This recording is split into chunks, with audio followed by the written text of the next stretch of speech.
Welcome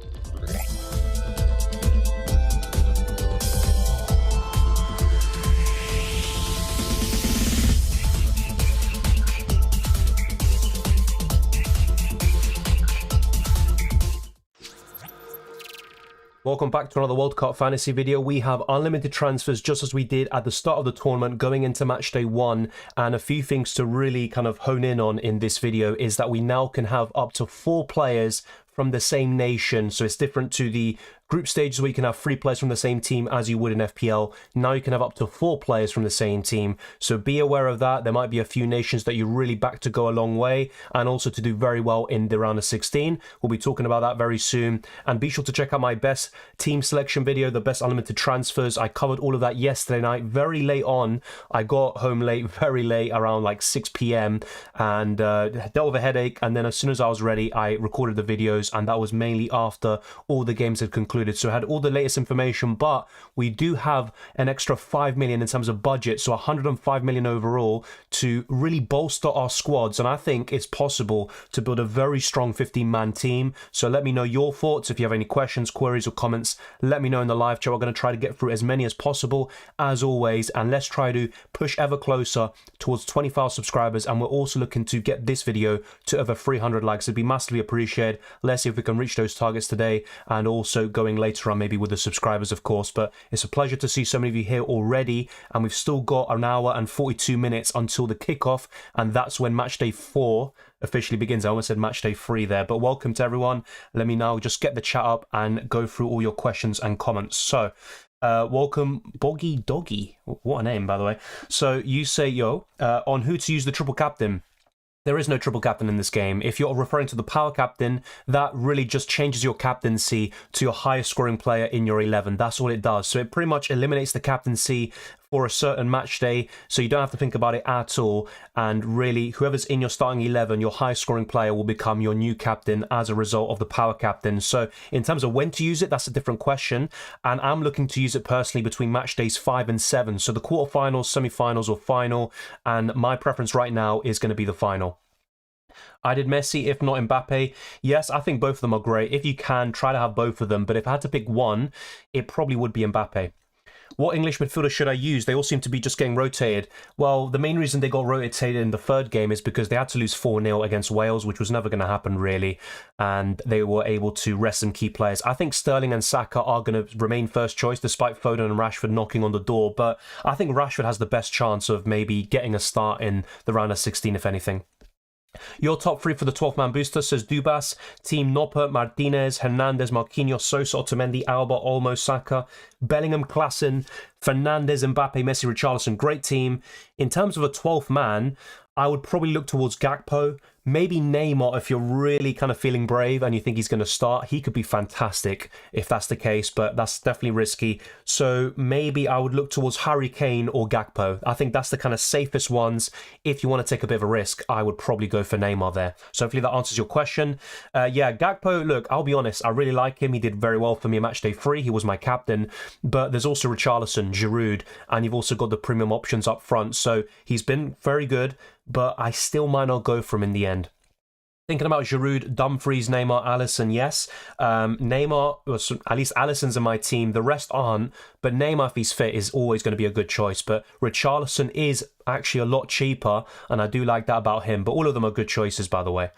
Yeah, Depay, Gakpo. I prefer Gakpo, really, at this moment in time, to be honest. Will Neymar play? We don't know yet. Apparently, it hasn't been looking good recently, but he's also been stepping up the training. So it's really just a matter of time. I think he will definitely be available for the quarterfinals should Brazil qualify. Round of 16, though, I'm very mixed. According to reports, he will be in the squad, but that doesn't mean he's going to start. Welcome, Singh. It's been a long time. Yes, you're enjoying the break. That's good. I'm also enjoying it. Doing these videos as well, but also kind of a tighter schedule, actually, in recent weeks. But still been getting up the videos and stuff and enjoying the World Cup, despite maybe the opener. You know, I was kind of shell-shocked the whole day after that. But the other 2 games were good. Hoping for more of the same going into the knockout stages.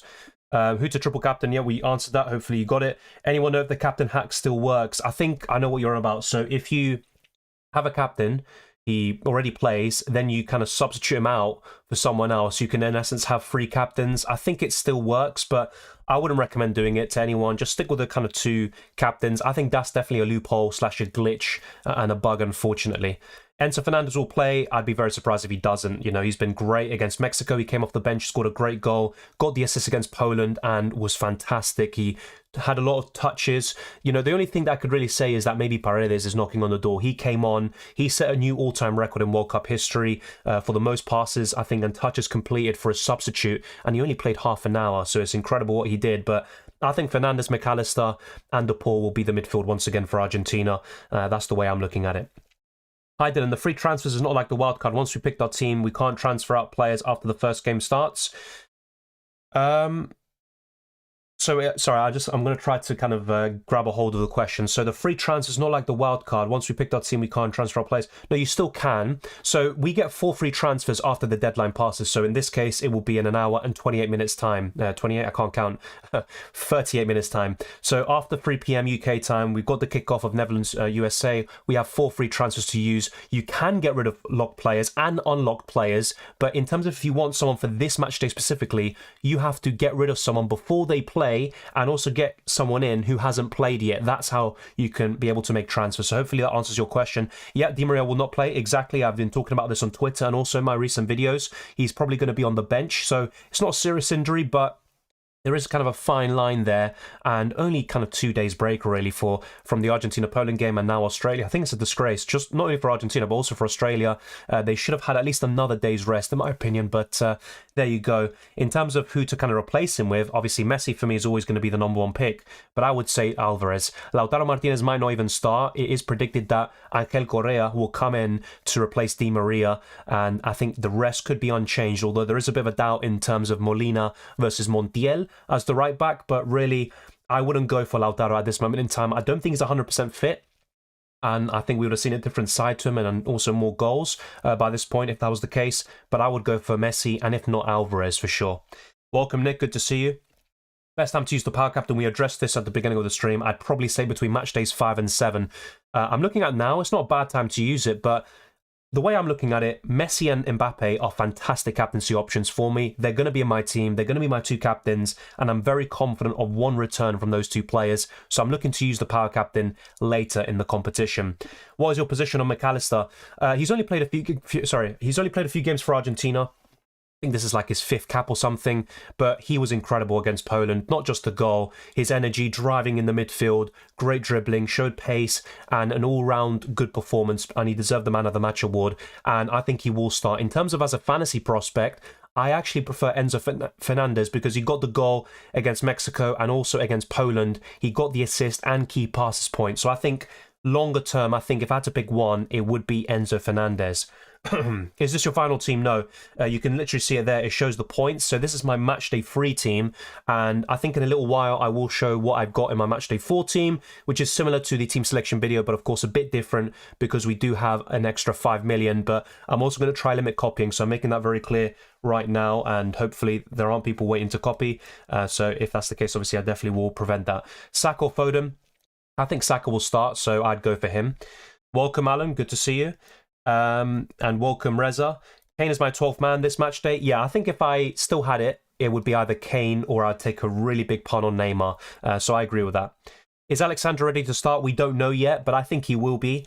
Alex Telles is out for the rest of the tournament. The same goes for Gabriel Jesus, and I'm very worried about him in terms of FPL and also for Arsenal. I really want him fit for that. So yeah, I think Alexander will be fit, but we don't know that yet. And they definitely need him because they have no other left back. Best Argentina midfielder, I think Enzo Fernandez. Normally it's Di Maria, and he still is, but he's not expected to start in match day 4. He's going to be on the bench, so it would be Enzo Fernandez for me. Hello, mate. Welcome, Chile. Good to see you. Yes, I do like McAllister for sure. We discussed him just now. Alvarez, Giroud, or Richarlison? Richarlison, but I really like Alvarez for this game. I think Australia have conceded the most big chances of any team left in the tournament. I think maybe 8 chances. And Alvarez running in behind alongside Ángel Correa potentially with Messi just behind him. I think he has a good chance of returns there, but I'd go for Richarlison. Yeah, Acuna is expected to start. So like I said, Argentina are expected to go with the exact same team, but instead of Ángel Di Maria, it will be Ángel Correa, and also it could be Montiel instead of Molina. That's really it. I think the rest will be the exact same. Ziyech or Gavi? I'd go for Ziyech, to be honest. Hello, Argentina fullbacks to start. It's between Molina and Montiel, so we don't know that, but Acuna is expected to start on the left-hand side. I'd go for Luke Shaw. I think he's better for England, to be honest. Welcome, Boggy. And I'm playing enough fantasy, and there's a triple captain option. I'm not sure who to use. Is this a different game, though? Because I think worldwide, no matter where you are, in terms of Wildcard fantasy, what we're playing right now, I don't think there is a triple captaincy option, mate. In terms of who I would triple captain this week, it probably would be Mbappe, to be honest. I had such a terrible match day, I was completely out of the loop, but my last player to play was De Escareta, and I had power captain on. Gave me 36 points, same as my other 14 players. Fair play, mate, and that's why sometimes using these kind of chips kind of against what most people are doing is the right way to go. And in the group stages, you still have these kind of weaker teams and defenses left in the competition. So fair play, mate, that's a really big haul. What do you think about Bruno and Azpilicueta? Bruno, he's in my team. I talked about this. He's the first name on the team sheet in terms of midfielders. As for Azpilicueta, not for me. If I were to cover Spain defensively, it would be Jordi Alba, and that's pretty much it. Yes, he is. Morata's been good all tournament. He's scoring every single game, but I still prefer Richarlison. The way I'd rank it is Richarlison first, Gakpo second, and Morata third. Thank you, Dubas. Richarlison or Gakpo? Richarlison. Is Perisic a good option? Yes, and he is in my team right now. England attacking midfielders are too risky unless you're willing to use one of your 4 transfers, so I'm tempted to go with Bellingham. Yeah, that's a fair point, and Bellingham is now kind of a non-negotiable, nailed-on starter, but I think the likes of Saka, or whoever starts on the left or right, I think they are better options than Bellingham, in my opinion.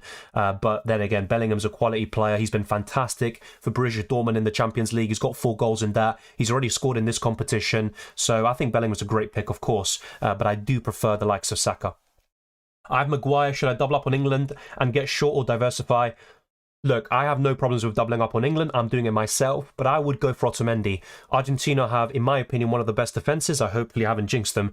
14 clean sheets in the last 17 games, and really it's just that Saudi Arabia game where they looked very shaky, but they didn't concede any big chances. They haven't conceded a single big chance in this tournament so far. I would expect that to change, of course, but still, I think Argentina have a good defence, quite underrated, and I would go for Otamendi. Perisic and Foden or Saka and Olmo? Good question. I would probably go for Saka and Olmo because I don't think Foden starts. Danish versus team. Thoughts on the defence and goalkeeper? I have no problems with it whatsoever. And to be honest, it's probably, I think it's the exact same as what I have. The only difference is that I have Maguire instead of Trippier right now. So honestly, I love it. I mean, otherwise I want to go for it myself, Danish. It's a good team. Rabiot, Deporte or Klaassen? I'd go for Klaassen. I think he's the best of them in terms of fantasy prospects. Thiago says, hi buddy, Netherlands are leading with a viral flu in all the squad. Yes, I did hear something like that overnight. I recommend caution in picking players from them. Thank you, I appreciate that. Even without the flu, I think USA have a good chance of actually progressing. I think Netherlands are the favourites still, but you can't discount USA. But I appreciate that. I am probably going to go for Nopper, but in terms of Klaassen, he is someone I am considering to maybe get rid of for Enzo Fernandez, for example. But I'm also worried about Argentina. I don't want to kind of overload on them like I did in Matchday 1. On who to use the triple captain, yeah, we answered that as well already. I guess you gave me a low rating on my top 3 then. Messi, Mbappe and Giroud. Is that for the captaincy? I don't really have an issue with that, to be honest. That's a really good front line, and all of them would be great captaincy options. Who's the fullbacks like to nailed for Argentina? There's no such thing as a nailed fullback for Argentina. So throughout the last 3 years, what Scaloni's been doing is rotating the left and right back. So Tagliafico starts some games. If not, it'll be Acuna. It's very rare for him to change both fullbacks at the same time, but I think he did that against Mexico. Normally, he would only change one. And going into this game, I think Acuna is the more nailed-on kind of fullback. So if you were to go for one, it would be him. Molina might not start despite his assist against Poland. It might be Montiel instead to give Argentina a bit more defensive solidity on the right-hand side. Di Maria, yeah, there is news. Apparently he's not going to start, but he is going to be in the team and he could feature, but he's not going to start the game. No, Singh. There's no such thing as anyone being guaranteed. In my opinion, you know, Brazil will go through and all this, but you can never discount the opposition, and Australia are there for a reason. I'm not going to discount them. Most people said, you know, they're asking me, oh, against Saudi Arabia, are you going to win by 3, 4 or 5? In the end, we lost. So football's not that simple. I'm not going to discount them. Obviously, Argentina are the favourites, you can't deny that, but at the same time, you've got to turn up and win the game. Do you think Molina's a good pick? If he starts, yes, but it's kind of 50-50 between him and Montiel at the moment, so he is risky. Saka or Foden? Saka. Dylan, for confirmation, you can have 4 players from one team, right? Yes, you can. And that was always the case. It was clear in the rules, and it's the same in UCL Fantasy as well. Which English midfielder would start? Bellingham, Rice, and Mason Mount, I believe. And in terms of the others, I think Saka would start. Sterling's not classified as a midfielder in this game, but he's going to start on the left wing as well. I think that's how England will line up. Like I said, between match days 5 and 7, probably in the final right now, so match day 7. How can you get 3 captains? Yeah, you can only change it once, basically, so have 1 captain, then change it. But there is kind of a glitch, I think, that I've heard about, where you captain someone, you then sub them out, and the player that you bring in, you can captain them, and then switch the captaincy to the player that you already had in mind to change the captaincy to. Hopefully that makes sense. I might even have gotten that wrong, by the way, but as far as I'm aware, that is the case. Saka or Olmo? Probably Saka, if I had to pick one. Thoughts on Vinicius? He's only got 1 goal for Brazil in 18 games, so he's got a poor goal scoring record, but he has been good in this tournament. He's got a few assists already. I think he's a decent option, but I'd rather go for Messi, Mbappe, Gakpo, Richarlison, Giroud, and a few others. So he's not really in my thoughts, but he is a good option. Do Fernandes and McAllister keep their place in the midfield? Yes, like I said, I don't expect Argentina to make any changes apart from Di Maria out for Angel Correa, and also there could be a change in the right-back position. The rest should stay the same. I think I'll go Richarlison because I think Brazil will go far. Yeah, I agree, and that's what I'm doing as well. Marco puts his team, Noppert, Martinez, Theo, Shaw. Just for the sake of my voice, I'm just going to read it kind of in silence, but I'm still obviously reading, don't worry. Okay, so that's a really solid team, by the way. Rabiot's the only one I'm a bit unsure about, and be aware about Alexandro. He is an injury doubt going into matchday 4. The rest looks fantastic, and in terms of the midfielder, I probably would go for Ivan Perisic.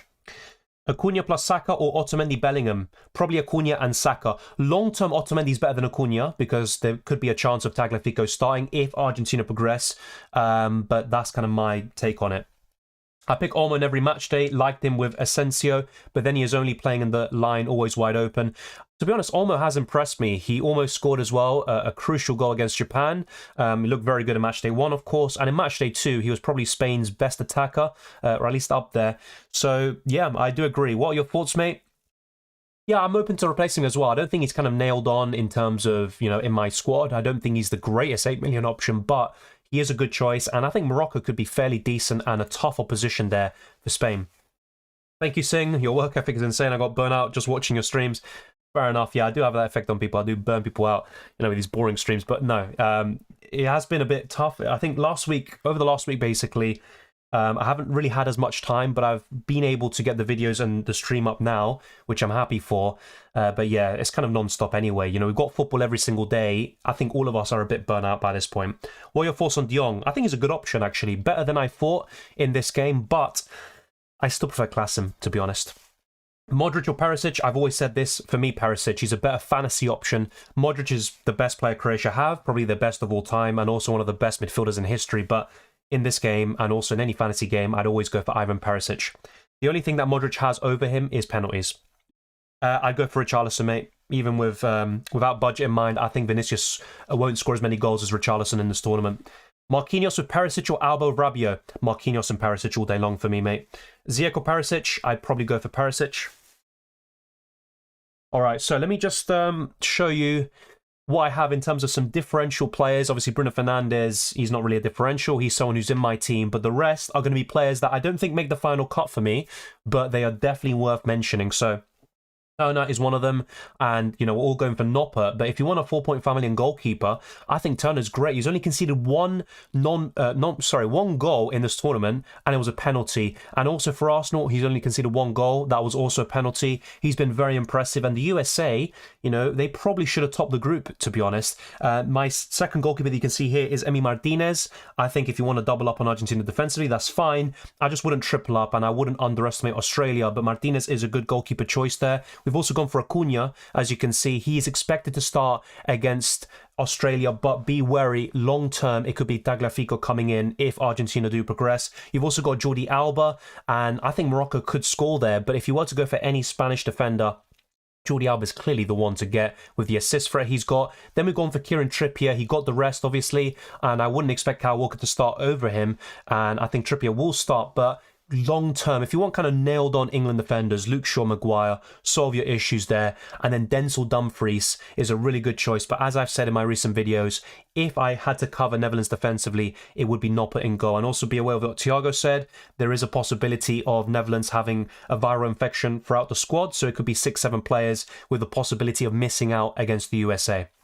In terms of midfielders, we've got the likes of Bellingham, Ziyech and Fernandes. Ziyech was in my team selection video and I'm still looking at him, but with the extra 5 million, it has enabled me to go away from him. And Enzo Fernandez is in my thoughts. I could replace Klaassen with Enzo Fernandez, who has been really impressive, fantastic for Benfica in the Champions League, and also he's carried that on into this World Cup. Bellingham, of course, he's also another one who's done well in the Champions League. Then we've gone for Alvarez. I think if you're looking for a differential forward, Alvarez at 1.8% ownership is fantastic. He looked very sharp against Poland. He should have scored more goals, to be honest. And I think he offers Argentina something a bit different. Lautaro Martinez is more physical. He kind of combats these defenders. He gets into these duels. But Alvarez just runs in behind and he stretches defenses with his pace. You know, the rest of the Argentina players, Messi and Di Maria, were quick once. They're not as quick anymore. But Alvarez offers that pace and also that dynamism to the attack. I think he could be a fantastic choice up front. Harry Kane, of course. If you're looking for a 12th man, Harry Kane's a very sensible option.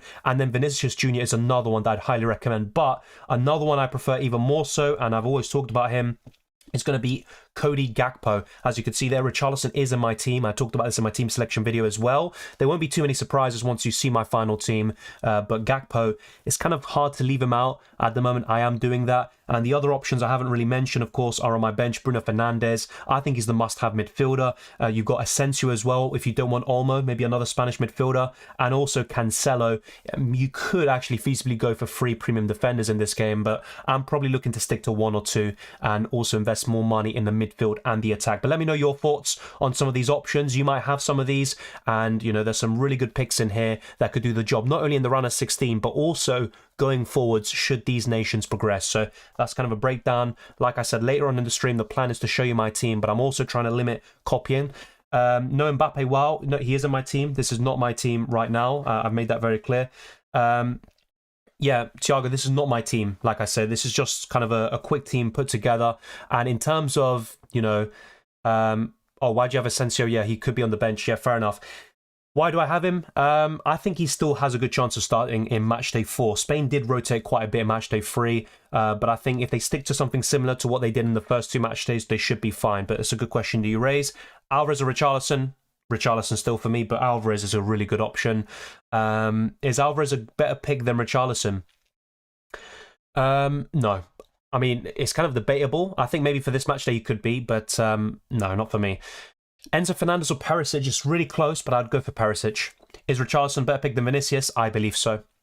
Yeah, lineups available, thank you. Once I can see them, I will bring them up on screen.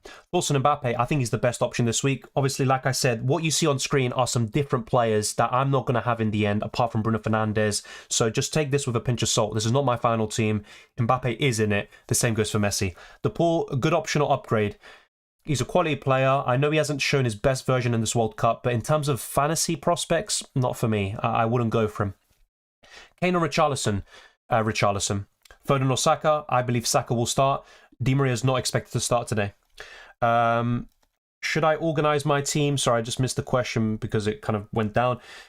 So that those who play last on the bench, exactly. And that's another thing that, some people do, they're not aware of maybe. I completely agree with what you just said. In terms of your bench, make sure to have those playing on the latter days. So in this case, I think it's the 5th and the 6th of December. Have them on your bench and have everyone starting today, in your starting 11, because you only have a maximum of 4 substitutions to make. Once you bring on your goalkeeper from your bench and you make 3 kind of changes from your bench in terms of the outfield players, that's it. You can't make any more changes. So be aware of that and just organize your team in such a way that you won't run into any of these issues long term.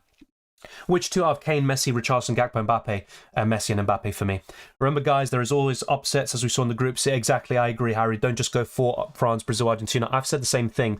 If I had to kind of quadruple on one team, it probably would be Brazil. But at the same time, you can never underestimate anyone. I mean, just look at this World Cup. It's in the middle of the season. I think that contributes as well to the upsets. You've also got, I think, a narrowing of the gap in quality between the Asian teams and also the South Americans and Europeans. So I completely agree, Harry.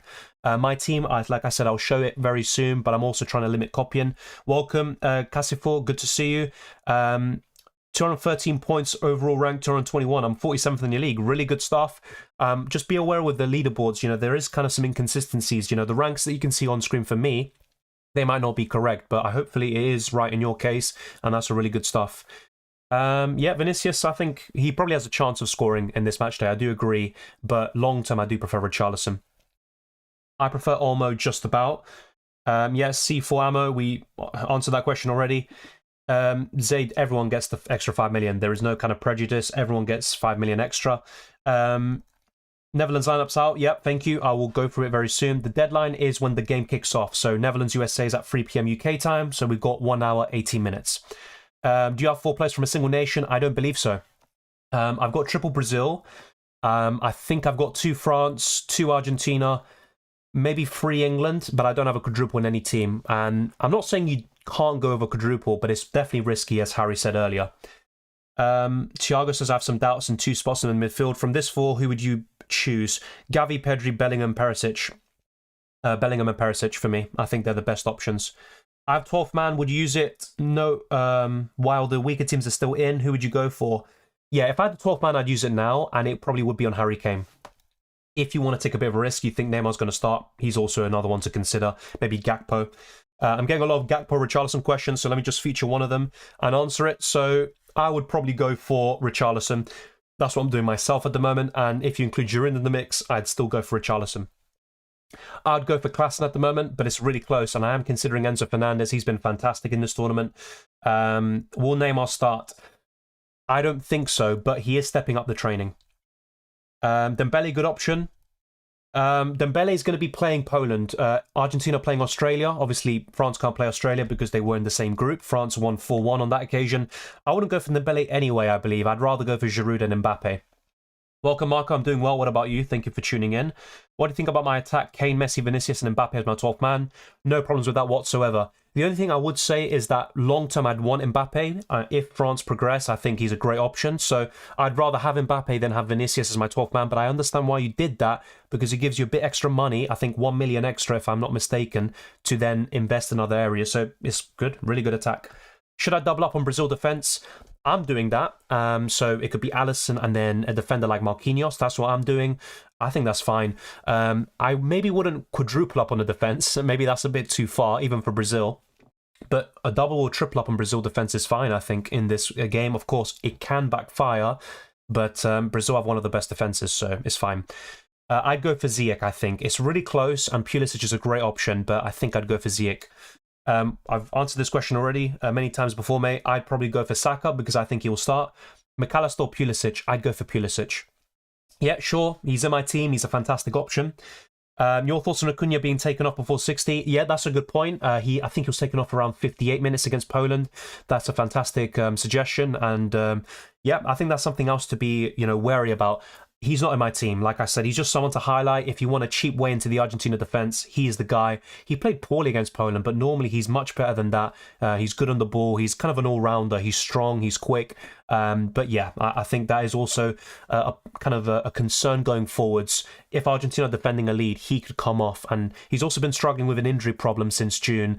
So that's why he's not 100% as well. Dumfries or Alba? Probably Jordi Alba, actually, and I'd rather cover the Netherlands with Noppert instead. Let's actually go for the lineups, because everyone's saying the lineups are out already, so they must be confirmed. So let's go through the USA. Let's see if they've got it on Twitter. If not, I'll be using other websites as well. Yep, it's all up. So let's go through this.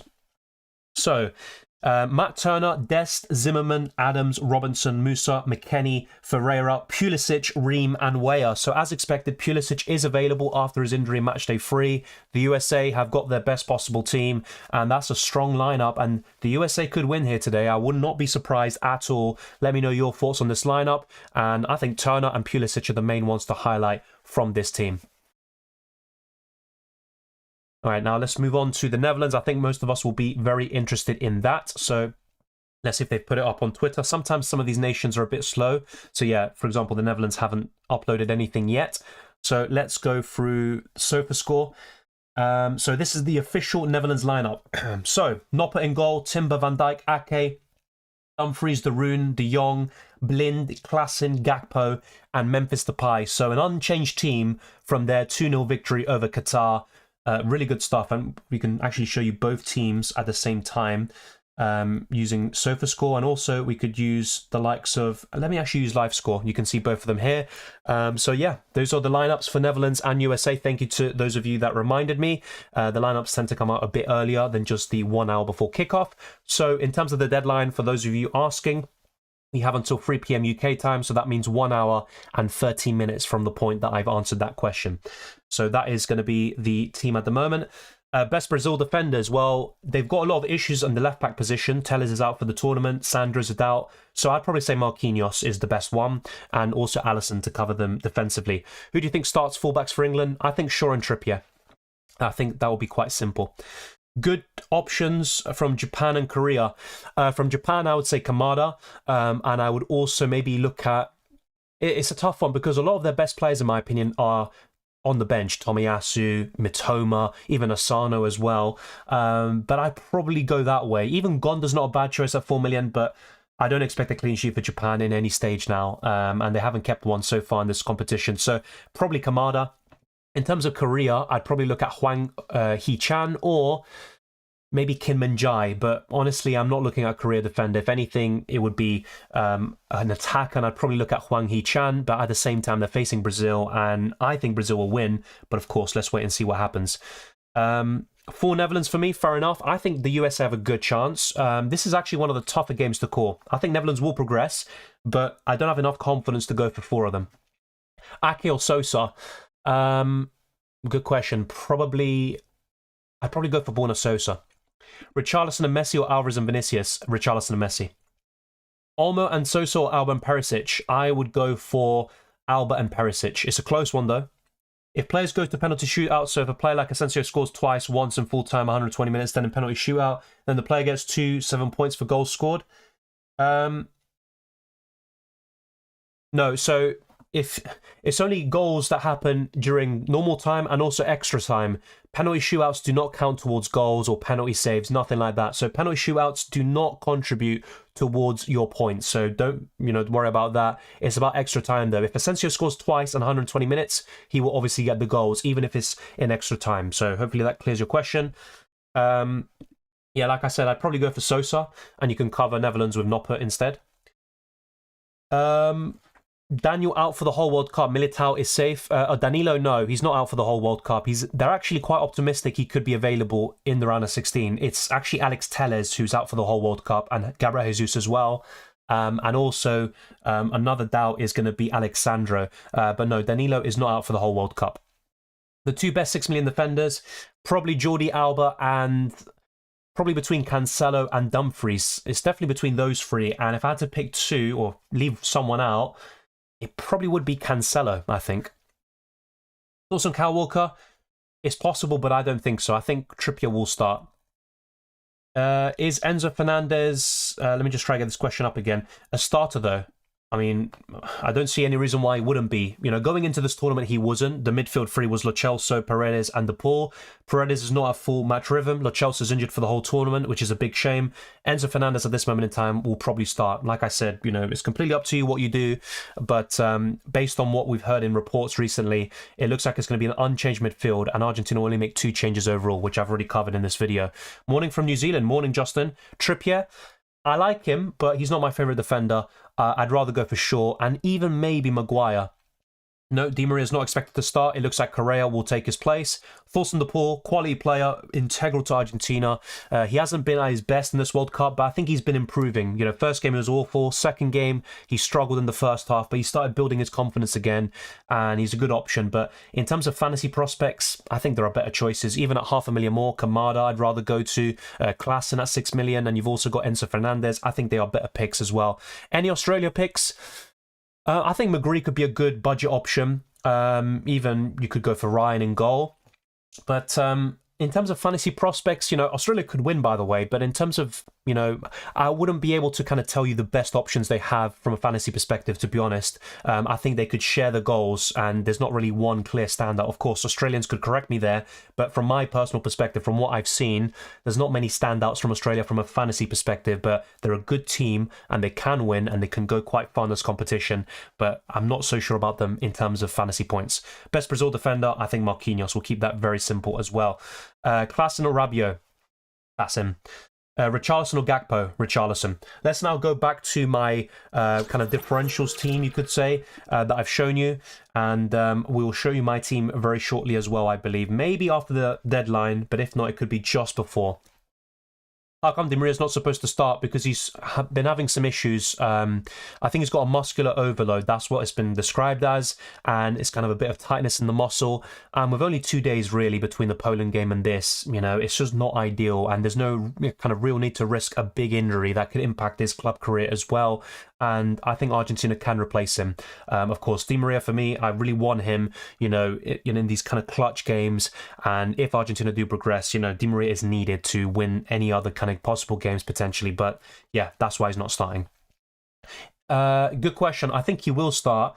But if Danilo is back fit, then I think that does reduce his chances, to be honest. What Brazil could do, especially if Sandro and Telles, obviously Telles is confirmed out, but if Sandro is also out, then they could play Danilo left back and then play Militao right back. But I think that could be quite suspect as well. I'd go for Luke Shaw. Best 12 man, like I said, it'd probably be Harry Kane. If not, you could also consider Neymar if you believe he'll start. Thank you, Aaron, for the super chat. It's much appreciated. Rabiot or Spain midfielder? I'd go for a Spain midfielder, but it also depends who. If it's Gavi or Pedri, I'm not so sure about them from a fantasy perspective, and in that case, I maybe would go for Rabiot instead. Can you make free transfers during the match day between unlocked players? Yes, and you could even do it for locked players, but in terms of if you want someone to count towards this match day, you have to get rid of an unlocked player and bring in an unlocked player as well. So hopefully that makes sense. I'd go for Kane. I'm not so sure if Rashford starts. Also, McAllister, Klaassen, Sosa, Sake. I'm thinking of Japanese drink. Saka and Ake. So McAllister, from a fantasy perspective, I don't expect him to get too many other returns now. Klaassen, though, I think he's integral to the way Netherlands attack. He's also got the most key passes behind Cody Gakpo in that team. Sosa's a great cheap option and could get a clean sheet against Japan. Saka is a good 8 million midfielder, probably one of my favourites. And Ake is a solid choice for the Netherlands, but I do prefer Noppert to cover the defence. McAllister, you know, he's not a bad choice, but I do prefer Enzo Fernandez if you want an Argentinian midfielder. Would you use Power Captain? I've still got it available. I'm not using it right now. Theo Hernandez, so just to make this clear, because I've seen some people say he's injured. Yes, he's had some problems recently, and he didn't train, I think it was yesterday, but he's expected to come back into training today, and he should be available in time for Poland. Thank you, FPL Adventure, I appreciate it, since you don't just go for boring and copy. Well, I'll be honest, mate, you know, I don't copy anyway, let me make that very clear. I try to avoid watching any other videos, I just focus on my team, but what you see on screen is not my team. I'm being completely transparent there. I've just gone for who I believe are the best kind of possible players going into matchday 4 and beyond potentially, but I appreciate that. Yeah, Acuna is expected to start as the left back. The only real doubt for Argentina, like I said, is Molina versus Montiel as the right back. Cancelo or Marquinhos? Marquinhos. I think he plays in a better team and defense. I'd go for him. Yeah, we already said about the 12th man, mate. Like I said, Harry Kane for me would be the one. Modric, no, not for me. Look, he's a good option always. He's a quality player, but he's only got, I think, 2 goals and 1 assist in the World Cup, and he's played like 15 games. I'd rather go for Perisic. And once again, Saka. I'm going to try to avoid this question because we have answered it like 5 to 10 times. So yeah, I'm going to go for Saka there. Perisic or Ziyech? Perisic. Konate instead of Trippier? No. If I were to cover France defensively, it would be Theo Hernandez or nothing really. Yeah, I'd go for Theo Hernandez, and Alexandra is a doubt as well. Perisic or Pulisic? Perisic.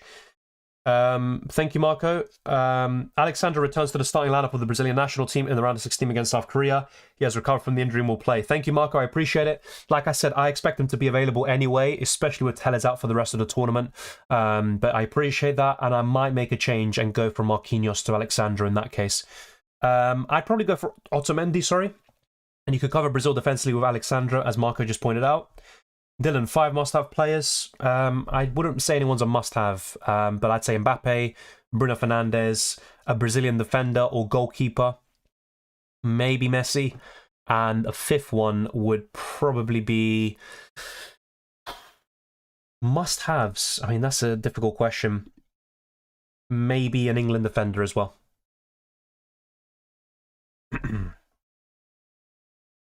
Saka or Perisic? Probably Saka, but it's really close. By the way, any spamming, the question won't be read out, so just be aware of that. 12th man from Spain. Maybe Morata would be the one. Otamendi or Blind? I'd still go for Otamendi, I think. Do you think Thiago Silva starts? I see no reason why he wouldn't. He's so integral to them. Probably their best player in this World Cup so far at the age of 38. Thiago Silva Marquinhos will be the centre-back partnership. Lucas Hernandez is out. If you're saying Theo Hernandez, that's different. That's his brother. Theo Hernandez is expected to start against Poland. He's going to be in training again today.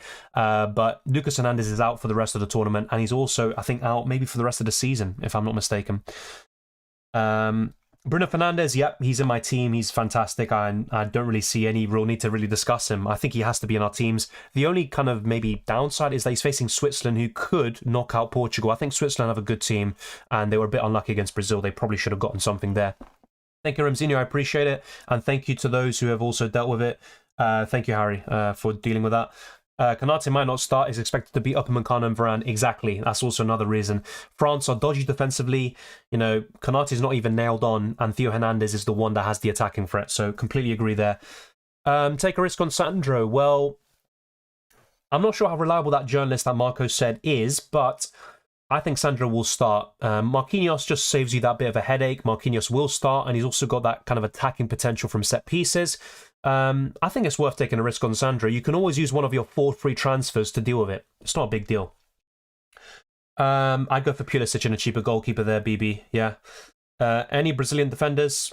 Marquinhos and Alexandre would be the standouts for me. Klaassen or Perisic, and Perisic or Olmo? Klaassen and Perisic, I think. It's really close, though. Do you need a moderator? Maybe I'm going to add a few after the stream, or maybe I'll see some kind of long-term viewers that, you know, I think will do a really good job as a moderator. But I will look into that. I appreciate it. No Mbappe, he is in my team. Like I said, what you see on screen is just some different picks. I'm trying to avoid copying, because some people will just literally copy every single kind of decision you make. I'm trying to avoid that. Bruno Fernandes or Perisic? It's Bruno Fernandes all day long, mate. But Perisic is also good. Honestly, my answer would be neither, but if I had to pick one, it would be Asensio, because Di Maria is probably going to be benched. I just don't see him starting. Saka or Bellingham? Saka. Ronaldo or Bruno? Bruno all day long. Afternoon all, 2 from Zielinski, Enzo Fernandez or Perisic? I would go for Perisic and Fernandez. Yeah, Dalot's fine. He's not a bad choice. I don't see anything wrong with that.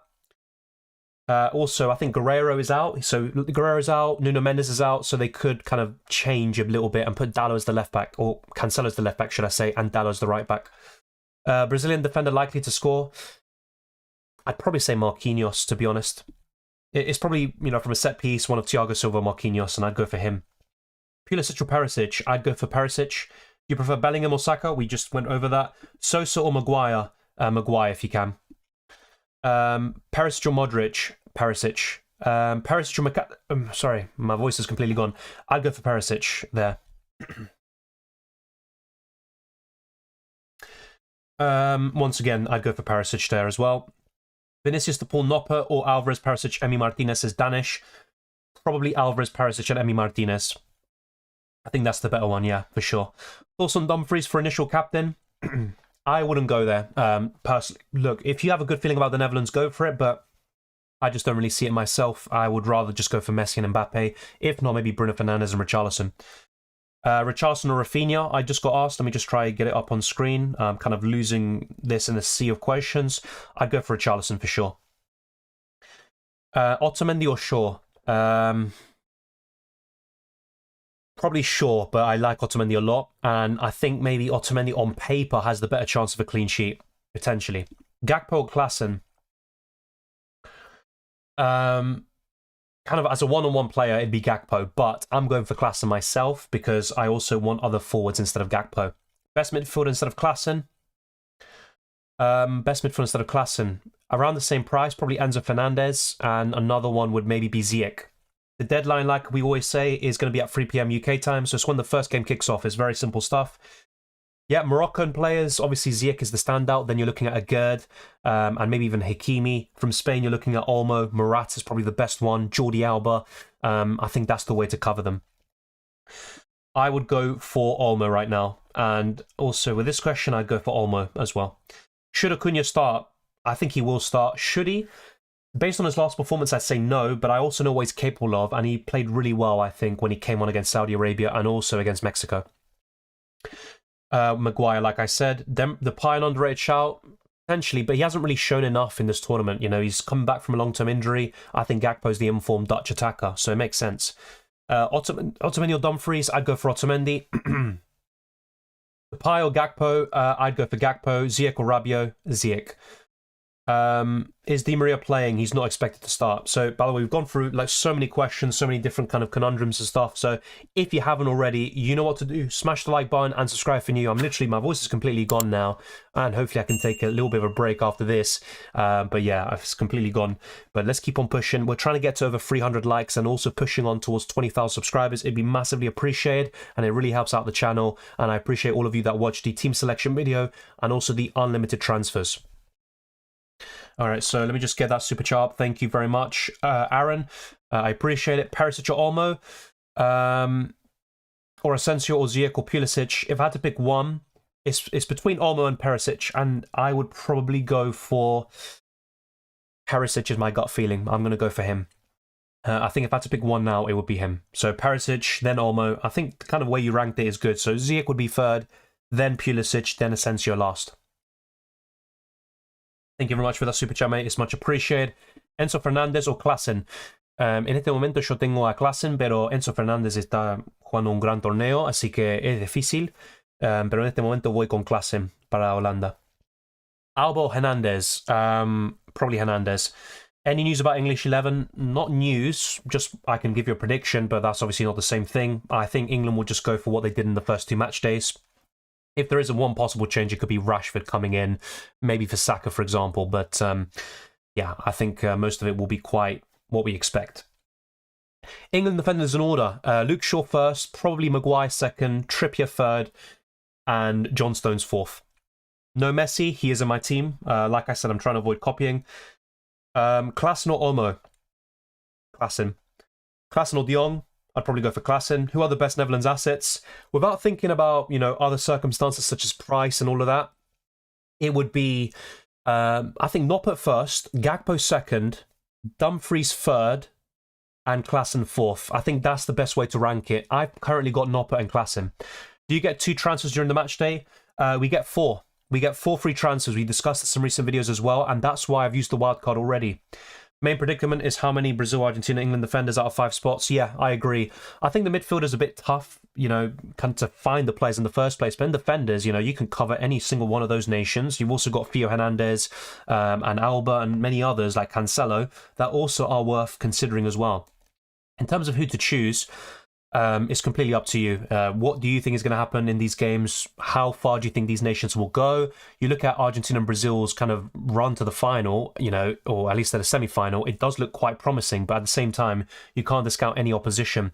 I would probably, what I'm doing at the moment is going for 1 Argentina defender, 2 England, and also 2 Brazil. But I'm also looking to jinx Brazil if possible. That'd be great, but there you go. Thank you, John. I appreciate it. Thank you, The Scrambler, as always. Ziyech or Pulisic or Klaassen? If I had to pick one, it probably would be Klaassen. Will Foden start? I don't think so, but I could be wrong. Thank you, Niloy, for the super chat. Rashford and Foden. I think Rashford has a better chance of starting, but that's just a personal opinion. I think Foden will start to get more minutes in this tournament, but mainly from the bench. Now, look, I'm just offering my opinion. I could be wrong there, but I think Rashford is the more likely. Once again, any spamming, you're going to be timed out and everything, and I will probably be adding a few more mods after today. Pickford or Martinez? Probably Martinez, and then you can go for Maguire, Trippier, Shaw in the defence. And the only other Argentina defender that I'd be very confident in long term would be Otamendi. So yeah, I'd rather go for Martinez, but it's completely up to you as well. Otamendi or Sosa, I'd go for Otamendi. Jordi Alba or Croatian defender?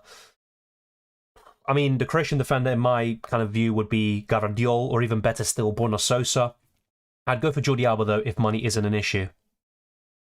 ¿Cuántas veces puedes cambiar a tu capitán? Solo una vez. Así que en este caso yo tengo a Messi como mi capitán. Si él no hace el trabajo o si no acumula muchos puntos, puedo cambiarlo a Mbappé, por ejemplo. Así que una vez nada más. When will I end the live? Probably shortly after kickoff, so around an hour from now. Shaqiri, yeah, he's actually a really good one. Thank you for reminding me of him. I'm also heavily considering him instead of Ivan Perisic, for example. He always turns up in these tournaments. I'd go for Enzo Fernandez. Otamendi in this case. I think he's better than Acuna. Fernandez or McAllister? Fernandez, yep. Klassen, Olmo or Saka? I'd probably go for Klassen. Best 4-point family and defender?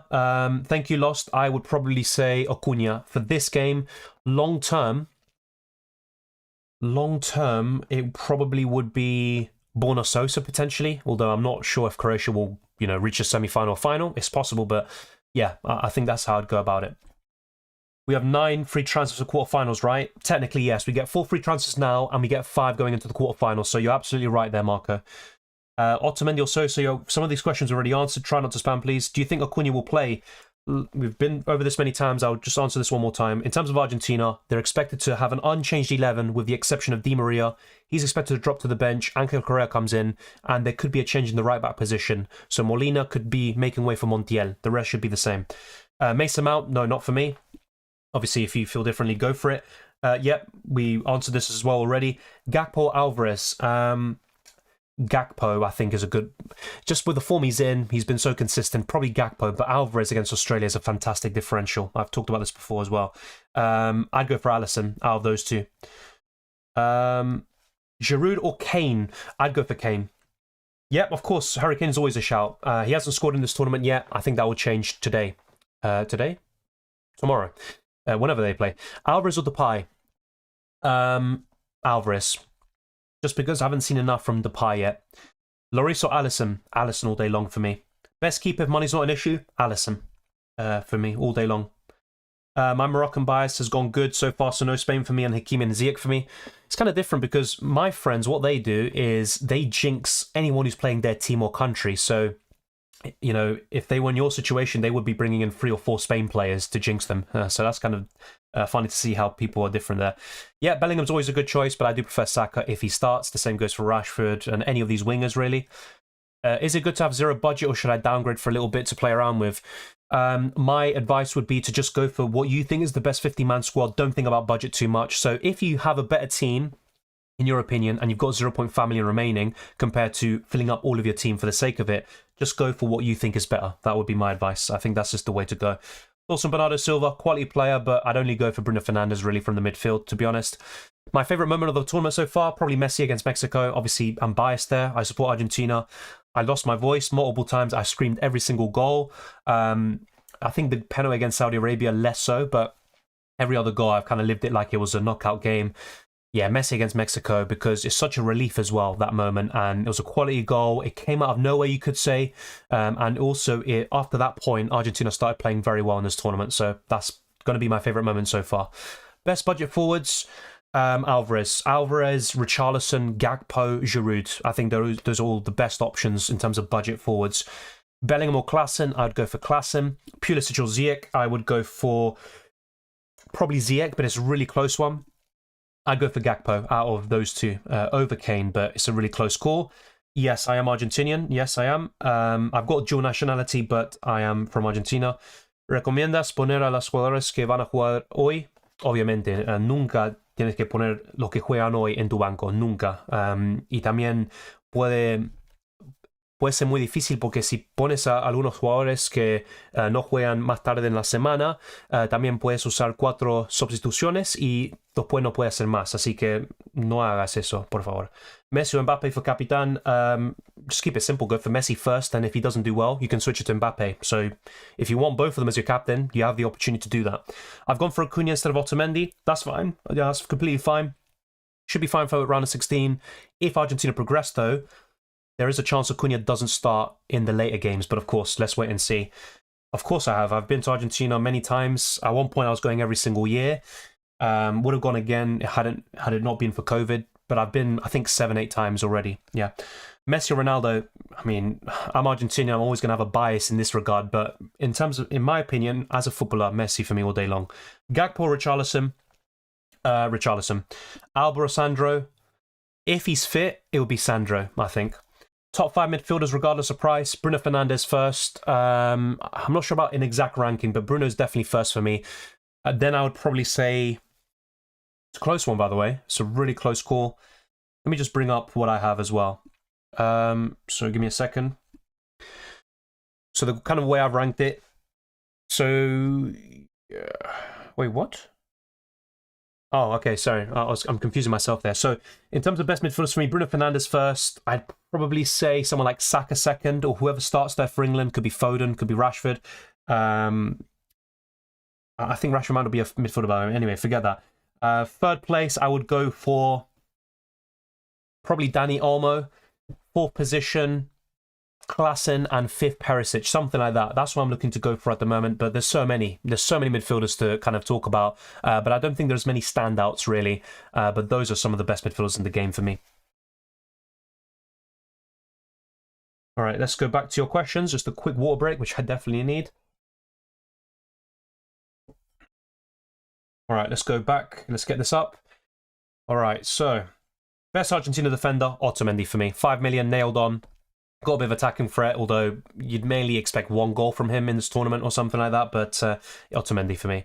Best Brazilian defender, if he's fit, Alexandro, but it's between him and Marquinhos for sure. Dylan, solo puedes escoger uno entre Perisic, McAllister o Bruno Guimaraes.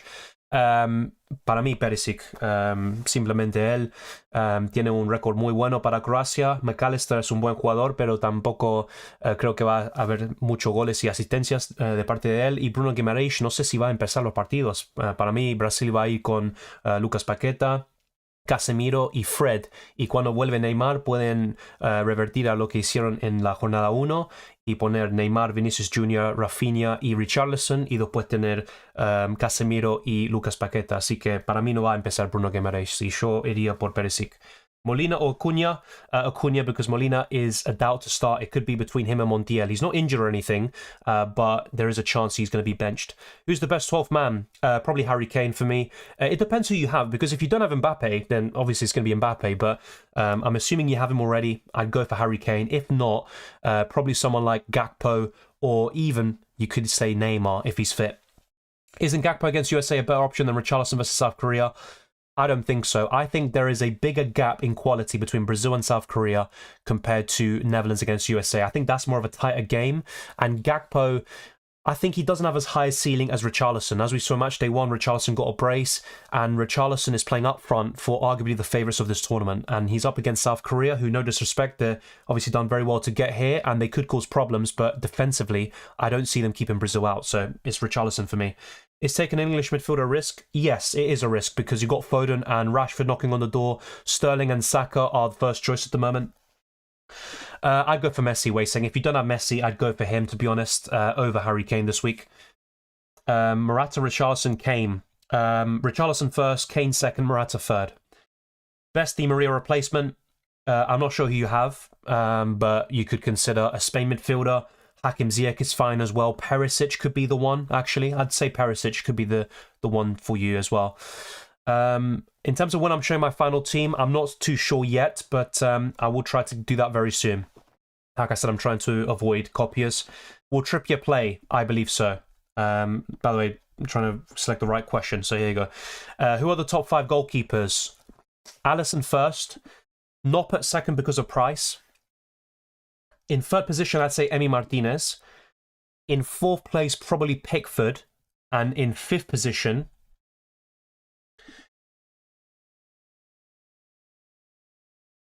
I might even go for Turner in fifth position. Trying to think if I'm forgetting anybody there, potentially. That's a tough one. Yeah, I think those are the top 5. You could even say Diogo Costa from Portugal, but I'm definitely quite convinced on the top 4 for sure. And I'd probably say in that order. I think Alisson's the best goalkeeper. So that's all covered. Is Klaassen okay to pick? I've got it myself, mate. I think that's fine. Try not to spam the chat, by the way. It's kind of, I'm trying to get through different questions. Will Neymar play? He is a doubt. He has stepped up training, but I'm not too sure. He's going to be in the squad, but in terms of starting, I'm not sure. Do transfers roll over? No, I don't think they roll over anymore. I think it's just for the group stages, and this is similar to UCL Fantasy, for example. What do you think about Mount? I think Saka, whoever starts on the wings, basically, and Bellingham, they're all better options than Mount. Of course, you know, he can score an assist, but I just wouldn't go for him personally. No, I don't think it's bad. Obviously, just be wary that football is full of upsets and surprises. You never know what can happen. And if Brazil are knocked out, you are in a bit of trouble there. But I think Brazil will go through. I think 4 is fine. And you've got a really good team there. Triple Brazil defense and Richarlison. I like it. I've got the exact same right now, by the way, except I don't have one of those defenders. I'm probably using it in the final, but I'm also open to using a matchday 5 or 6, so the semi-finals or quarterfinals. Yeah, Di Maria's not going to start, by the way.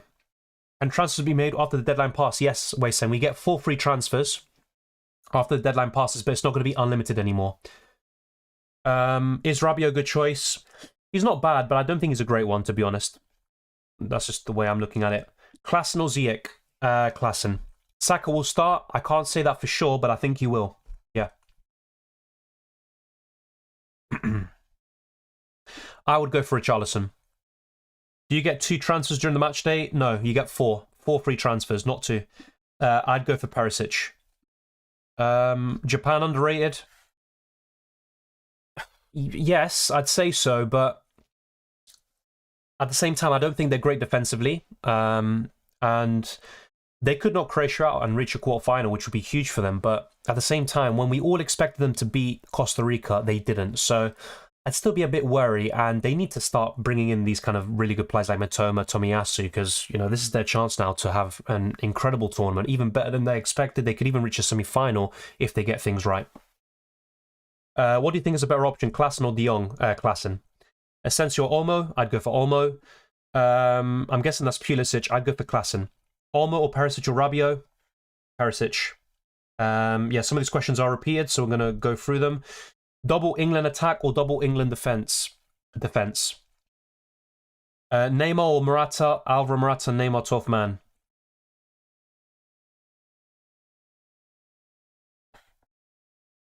Oh, you put Alvaro Morata. Oh, okay. I think I get what you mean. I would rather have Morata and then have Neymar 12th man, but it is risky.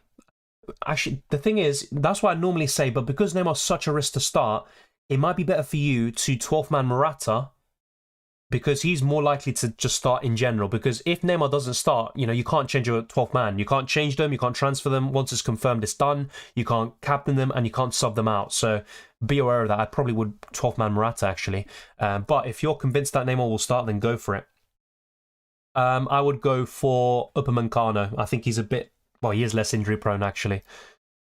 Best 8 million midfielder? Probably Saka, but you've also got Dani Olmo, Perisic as well.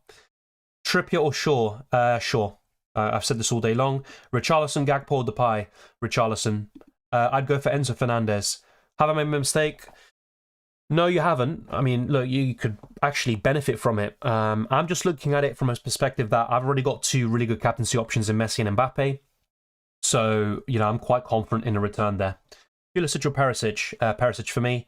I'd go for Alexandro if he's fit, for sure. Vinicius or Richarlison? Richarlison. Why are you ignoring the USA so much? I mean, I don't even know what to say there, really. I mean, if you see on screen, you literally got Turner, and you've also got, I think Pulisic is in there, and I've recommended him before. I mean, yeah, honestly, I don't even know what to say to that. I mean, I've even said in this video that the USA have a good chance of knocking out the Netherlands. And in terms of England, I'm not English, or at least I was born here, but I'm not fully English. So I've not really got any affiliation with England, to be honest. Marquinhos or Alexandro? Marquinhos just saves you a headache. I'd probably go there. Di Maria or McAllister? McAllister, because Di Maria is not expected to start. Yes, Jesus is out of the World Cup, which, to be honest, I don't care about. What I'm concerned about is that he's not going to... I think he could miss out quite a lot of games for Arsenal when he comes back. That's my big concern. Is Moroccan midfielder a good pick? Yes, and I go for Ziyech. I wouldn't overcomplicate that. Pulisic or Olmo? Probably Olmo, but Pulisic is a good option as well. Suggest a midfielder of 8.5 million. Perisic is a good one that I think a lot of people are overlooking. So Perisic, Saka, Dani Olmo, Pulisic, there's plenty of options there. We've got this question a lot today. Like I said, I'm trying to kind of go through different questions and people and diversify it, but just to make it clear, my favourite would be Alexandro if he's fit. Marquinhos just saves you the doubt. So one of those two, Alexandro if he's fit. Kane, Saka, Bellingham. Saka will be my preference right now. Kane or Alvarez? That's a good question. I have a good feeling about Alvarez, to be honest. I'd probably go for him. Will Foden start? I don't think so. Once again, I could be wrong. Sorry. Shaw. I'd go for Shaw over Maguire. Perisic or Paqueta or Klaassen? Perisic. Pulisic or Olmo? Like I said before, probably Olmo, but I like both. Jesus out of the World Cup? Yes, he's out of the World Cup. He's not going to play again. Unfortunately, the same goes for Alex Telles for Brazil. Otamendi or Marquinhos? Probably Otamendi. And then you can also cover Brazil in another way. Maybe Alexandro if he's fit. Maguire or Shaw? We've just answered that. Like I said, try not to repeat questions, please. Best midfielder from Brazil? I'll be honest, they don't really have that many. You know, their best attacking midfielders is, probably Antony, for example, and he's not going to start. So, midfielders, probably Casemiro's the best one, but I'm not a big fan of him in terms of fantasy prospects. Sandra or Dumfries? Sandra. Will Rashford start? I think he's likely. You know, if there was any change in the England team from the first two match days, it would be Rashford in for Saka. So there is a chance, but I'm not too sure about that. If I haven't used the 12th man, I would use it now probably. And I'm looking at maybe Alvarez or Harry Kane or Gakpo. I think that's how I would, go about it. Bruno Fernandes instead of McAllister, but Sosa instead of Theo Hernandez. Yep, that looks fine to me, mate. That's better. That's a better duo. Top 5 defenders. I would say a Brazilian defender. So Sandro or Marquinhos, Otamendi, Luke Shaw, Theo Hernandez and Jordi Alba. That's a really good 5 for you there. Best 12th man, we just went over that. So Kane, Alvarez, Gakpo. It just depends who you have already, though. Yeah, Rashford is a risk, but you've got 4 free transfers to deal with any, kind of surprises, you could say, or players being benched. Why do you have Cancelo? Like I said, what you see on screen is just highlighting different players who won't be in my team. Apart from Bruno Fernandes, he's in my team, but the rest are just different players that I think deserve a shout out, but they won't be in my final team. Thank you, Zvonimir. Cheers from Croatia. Good luck with your team. Good luck to you as well, mate. Good luck with Croatia and enjoy the football, mate. Ziyech or Perisic? Perisic. McAllister, Enzo Fernandez. I'd go for Enzo Fernandez. He got a goal against Mexico and an assist, as well as key passes points in Matchday 3, so I'd go for him. No, Di Maria is not a good pick because he's not expected to start. I wouldn't go for him. When to use the power captain? It's completely up to you, but I'm looking to use it between Matchday 5 and 7, and I'm looking at the final more so than not. I'd go for Olmo, Enzo Fernandez in this case, over McAllister. I prefer Olmo over Ziyech, but just about. Depay and Trippier, Gakpo and Cancelo. That's a tough one. Probably Gakpo and Cancelo. Any 12-man suggestions? We just went over them, mate. Enzo, Klaassen or Rabiot. Enzo Fernandez is a good option, but I'm going for Klaassen right now. What do you think of the Paul? Quality player, but in terms of fantasy prospects, I'd rather spend an extra $1 million on Klaassen or Enzo Fernandez. Best Netherlands defender, Dumfries for me. Yes, you can. Remzinho, thank you. Like I said, we do need a few more mods because the chat has been absolutely crazy today. Yeah, exactly. I had a feeling that I was wrong about that. So thank you, JJC. Rashford is a forward, not a midfielder in this game, which is a shame. Otherwise, I think I would maybe take a punt on him. Is it stupid to have Alisson plus Lloris? No, I don't think it's stupid, but I would rather I'd rather go for another goalkeeper than Lloris. Noppert, Martinez, Pickford. I think they are better. Why do you have Matt Turner instead of Noppert? I've got Noppert, just to make that clear. I do have Noppert, but this is just different players. This is not my final team. If Sandro doesn't start, who should I go for? Marquinhos, if you want a Brazilian defender. But in terms of 5 million defenders, obviously, by the time we get to the Brazil game, you will run out of options. The likes of Otamendi would have already played, Theo Hernandez, etc. But yeah, I'd just go to another Brazilian defender. If you haven't used the 12th man, who would use it now or later? I use it now. Will Gakpo start? We've already went through the lineups, mate. He is starting. There's no real need or reason for him not to be starting with the form he's in. Modric or Frenkie have class and best 9 million midfielder. I prefer Modric, and best 9 million midfielder. I mean, I'd go for Bruno Fernandes, mate. If you can, just go for Bruno. I think he's the best option. Enzo or Shaqiri? Probably Shaqiri, actually, but I do like Enzo. No, I don't think Dani Alves will start. Danilo is expected to return to the lineup, and they've also got Militao, who plays as a right back sometimes for them. Alba or a Croatia defender? Alba, if you can. Looking for some differential, so thinking about Juranovic. Yep, that's completely fine. I'd go for Jordi Alba, though. Bellingham or Perisic? Perisic. Let me just deal with this spammer as well, by the way. Is it fine to have 1.5 million left? Absolutely. You don't have to use all of your budget. And also remember, you have 4 free transfers to use throughout the week. So you can bring out an unlocked player for an unlocked player, and you can use that 1.5 million to make an upgrade. It's completely fine. Best France defender is easily Theo Hernandez. I think he's actually made the most key passes amongst defenders with 9. I'd go for Theo Hernandez. Power captain, I'm using probably between match days 5 and 7. Yeah, Faye, you asked this question before and I've answered it already, mate. So once again, to kind of recap, England defenders, Shaw, I'm looking at Alexandro, potentially from Brazil, Otamendi, Theo Hernandez, and Jordi Alba. Those are 5 good options for you. Top 4 forwards, Messi, Mbappe, Richarlison, and probably Harry Kane, overall. I have a really good feeling about Alvarez, by the way, but I'd go for those 4 and kind of cover one of the different top 4 nations, really, you could say. Best 2 goalkeepers, in my opinion, it's Alisson and Noppert. 10.5 million invested in 2 great goalkeepers. So not too much money, but at the same time, you're covering 2 good defenses with decent fixtures, especially in Brazil's case. Yeah, that's my shout. Yeah, Marquinhos is a good shout. He's in my team as well. The lineup, if you ever want to see lineups, check out SofaScore, LiveScore. Check out the Twitter pages of these teams and clubs and countries. So that's the best way to do it. Best Argentina defender, Otamendi. Is Pepe a good replacement for Sandro? I think he's not a bad one, but from Portugal, I'd rather go for Cancelo, Diogo Costa in goal, or Dalot, who could start here. ¿Crees que Ziyech es una buena opción en el medio o hay alguien mejor? Obviamente es una buena opción, pero en este momento yo voy por Perisic. Eso es lo que estoy haciendo, y también tengo a Klaassen, que cuesta 6 millones. Thoughts on Sosa? He is 3.5 million defender. I know, I've been talking about him a lot, going into this tournament. He's kept 2 clean sheets in 3 games. He's been fantastic. He's a good option once again in matchday 4, but with the extra budget, I have actually gone elsewhere. Thoughts on double Brazilian defense, Sandro plus Marquinhos or Alisson Sandro? I prefer Alisson and Sandro, but honestly, both are fine, Patrick. Trippier and Shaw, would you... Sorry, let me just get the question up again. Would you keep it or change it to another nation? I have no problems with it. I'm going for a double up as well, but I'm going for Maguire instead of Trippier right now. That's fine. You could also double up in Brazil. You can go for Argentina defenders, Spain like Jordi Alba or Theo Hernandez. I think it's completely fine to just stick with what you have. Not for me. I'd rather go for Richarlison. Yeah, Giroud's a good one as well. 12th man Kane or someone else. Like I said, if I still had the 12th man, I would use it now, and I'd probably use it on Kane, maybe Alvarez even, or if I was feeling really brave and lucky, I'd maybe test my luck with Neymar, sorry. I'd go for one of those lot. Gakpo as well, of course. The players get locked when they start their game, mate. So if we go through this team, for example, so the first ones to play will be the USA and Netherlands players. So the likes of Gakpo, Dumfries and Turner, they would all be locked in when the game kicks off. That's when they become locked in. And yeah, I think that's as simple as that. What about Rashford? I'm sure he'll start.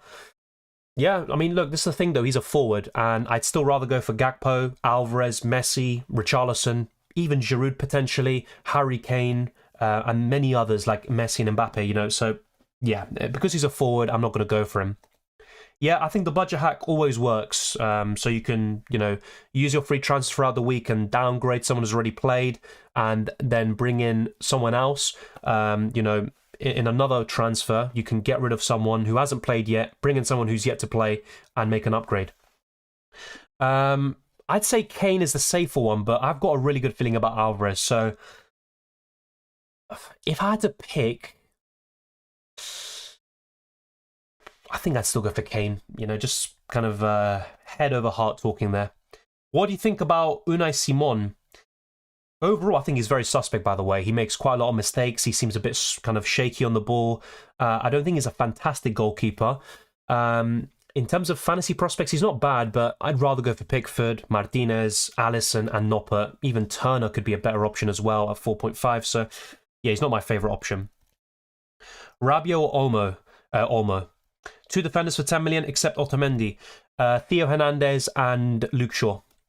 Kane or Alvarez, 12th man. We just went through that, mate. Van Dijk or Dumfries? Dumfries. Olmo, Perisic, Rabiot, or Asensio. I'd go for either Olmo or Perisic, and right now I'm favouring Perisic. All About Argentina confirmed Di Maria won't start. Yeah, what they do, All About Argentina, is they compile all the information. So it's not like they have inside information themselves. I already was talking about this before. Di Maria is not expected to start. He was training different from the group. He was training alone yesterday. And Argentina are expected to make 1, maybe 2 changes tomorrow. Or today, sorry. It should be tomorrow. And it could be Molina making way for Montiel as the right back, and also Angel Correa coming in for Di Maria. So no surprises there. Morata or Gakpo? Gakpo or Richarlison? Richarlison.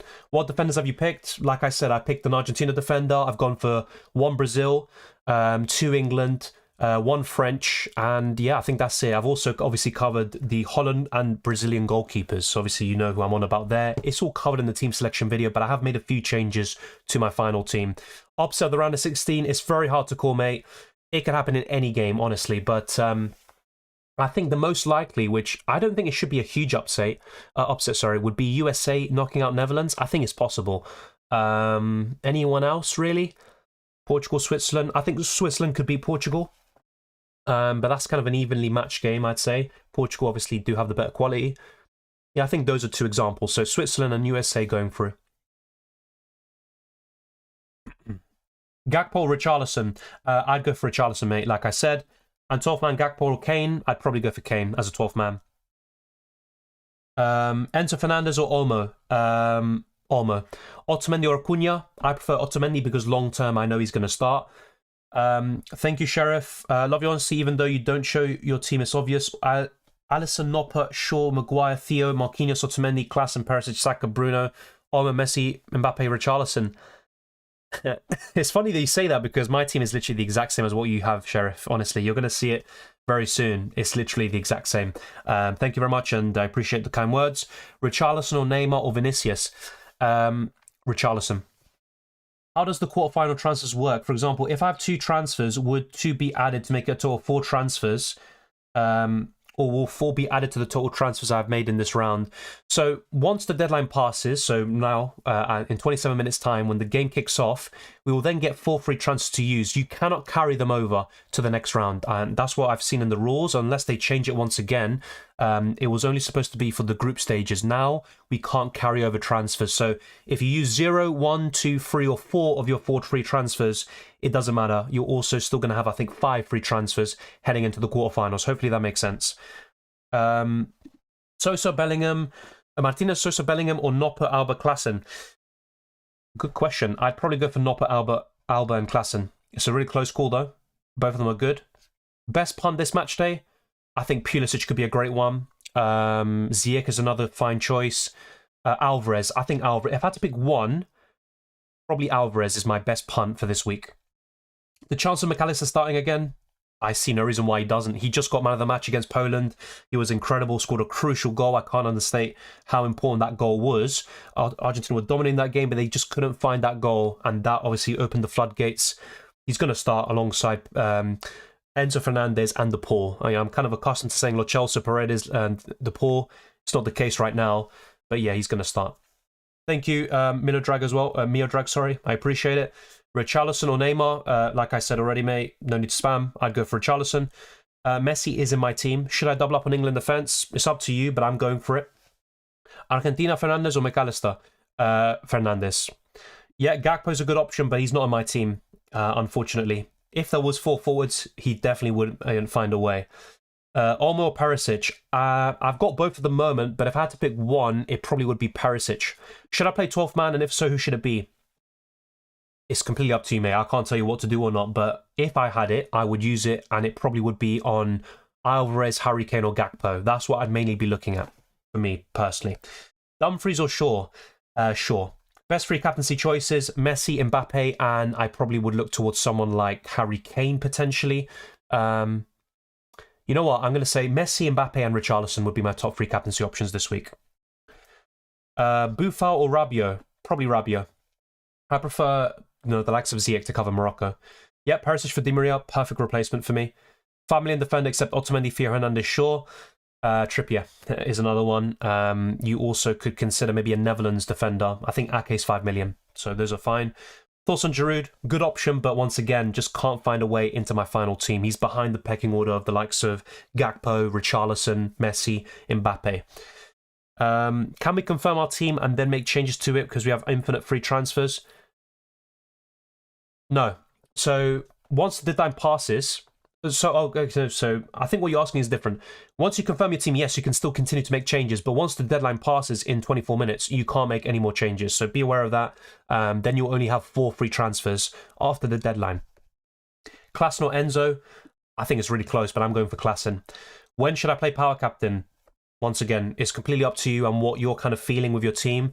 I think I'm very happy and confident with my captaincy choices in this match day. So I'm looking at the quarterfinals to the final, and I'm leaning towards the final. So match day 7. Do you think keeping the power captain for the final is a good decision? Potentially, because in UCL Fantasy, I've always gotten the captaincy wrong with the final. I've always captained someone like Lewandowski, when they played PSG, I think it was. I've always captained kind of the most popular pick, but then it ends up being Coman, scoring the goal. And finals are unpredictable. They tend to be very tight. So I think it could be a good decision, yeah.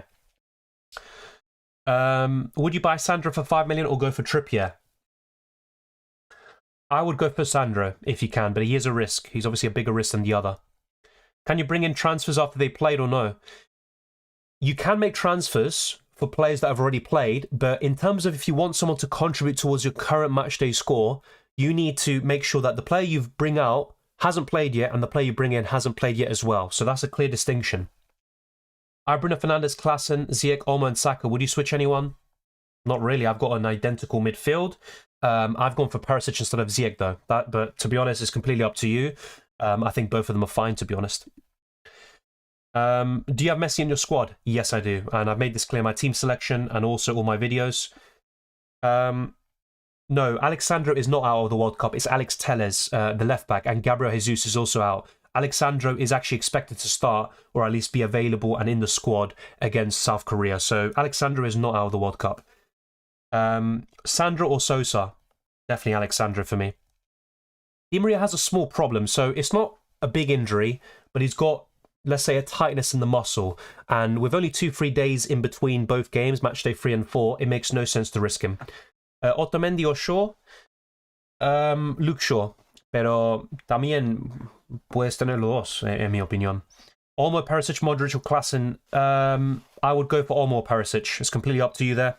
If I had to pick one, maybe Perisic. I've got Mbappe, Messi, Gakpo up front. That's completely fine. That was my forward line going into matchday 3. Then I moved out Mbappe. I like that, to be honest. Do you know a lot of people following in Bangladesh? Yes, I am aware of that. I saw the scenes. Even Scaloni, our manager, talked about this in his press conference. He said thank you to the Bangladesh people, and it means a lot because obviously, it's bad enough. You've got all these Argentina fans going to the stadium, against Poland. It felt like a game in Argentina. The atmosphere was the best of any World Cup game so far. But not only that, you've also got all these videos of people in Bangladesh and all over the world supporting Argentina. It's incredible. Obviously, a big part of that is because of Messi, but I think in Bangladesh and India, there's always kind of this divide, this division between Argentina and Brazil fans, and obviously it's great to see. Ali, we literally went for it. I would go for Sandro. Alexandro would be my pick.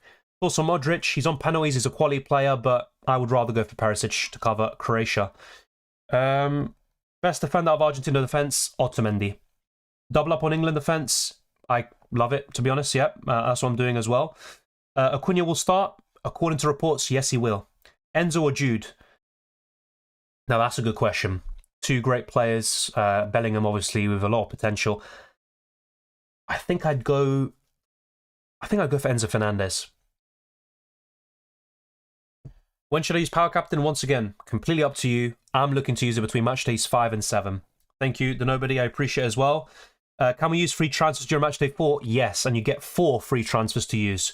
Frankie, Bellingham, or Ziyech? Ziyech for me. What was the downside of McAllister? Obviously, he's a good player, but in terms of attacking returns, he's not going to get that every single game. He looked really good against Poland, but you'd rather kind of fancy the likes of Messi, Alvarez, Di Maria, whoever plays in those forward positions. In this case, it could be Ángel Correa, and also Enzo Fernandez looks like a better option in the midfield. Saka or Bellingham? Saka for me. Theo Hernandez or Shaw?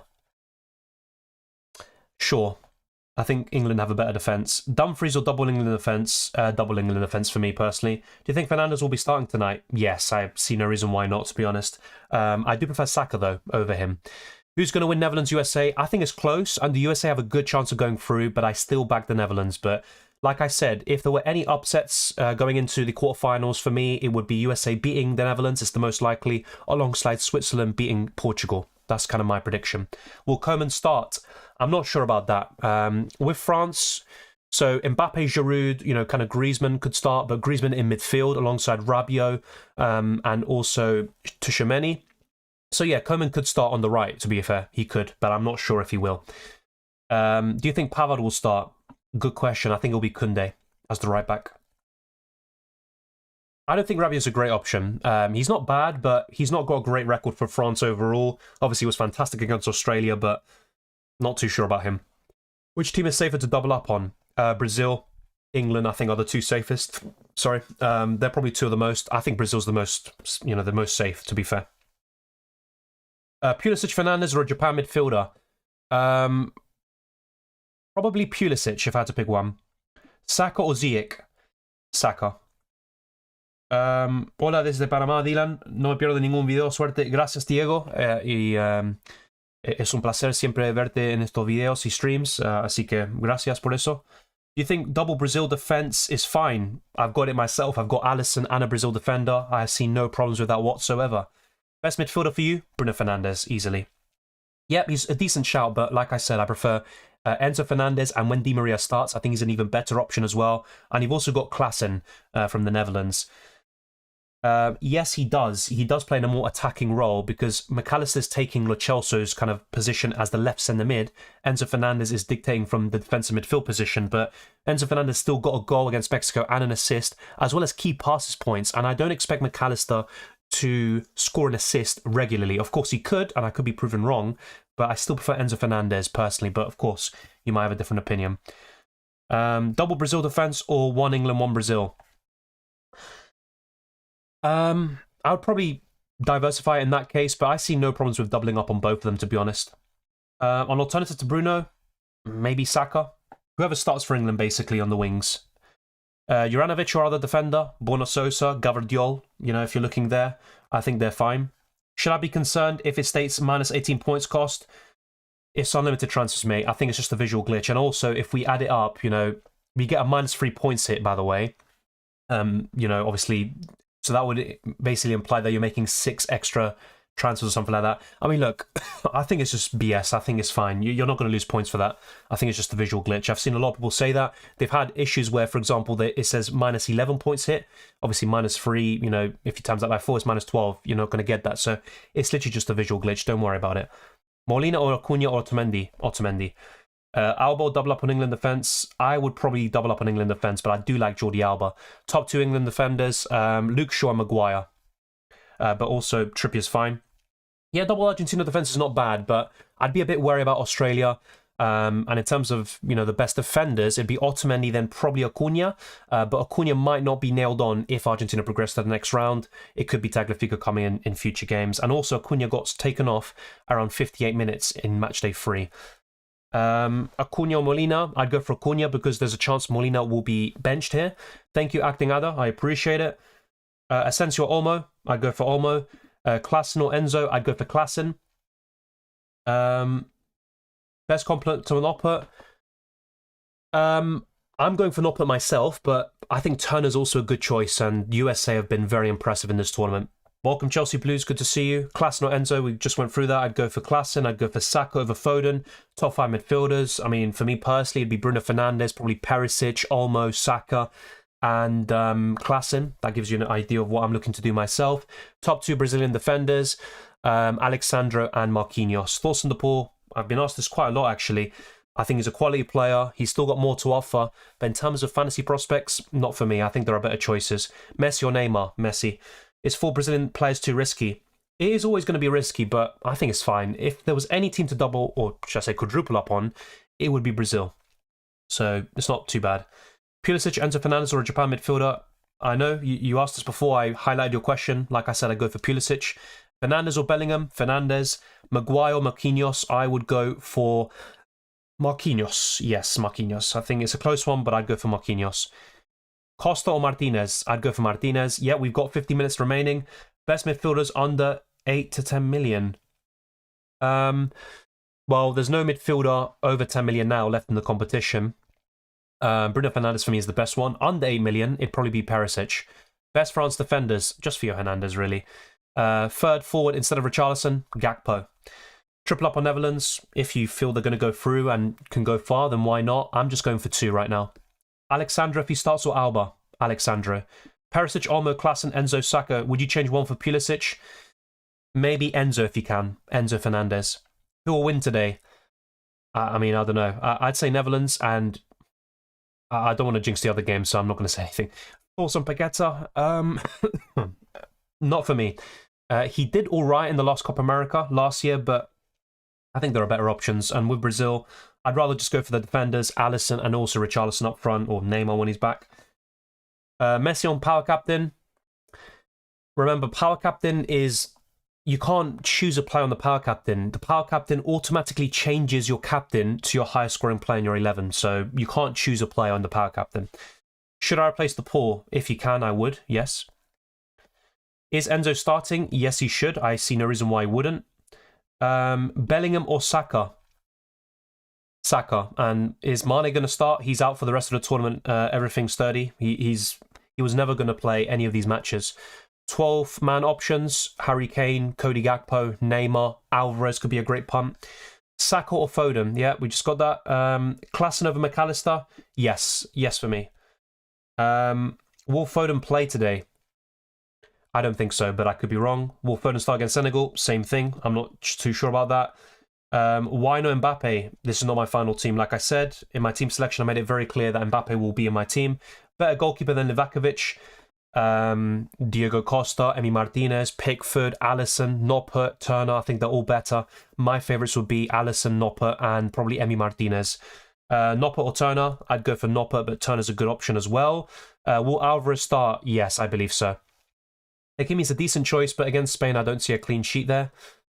Acuna or Otamendi? I'd go for Otamendi. I think long term he's the better option. Anthony or Richarlison? Anthony's not going to start, I think, so Richarlison's the easy one there.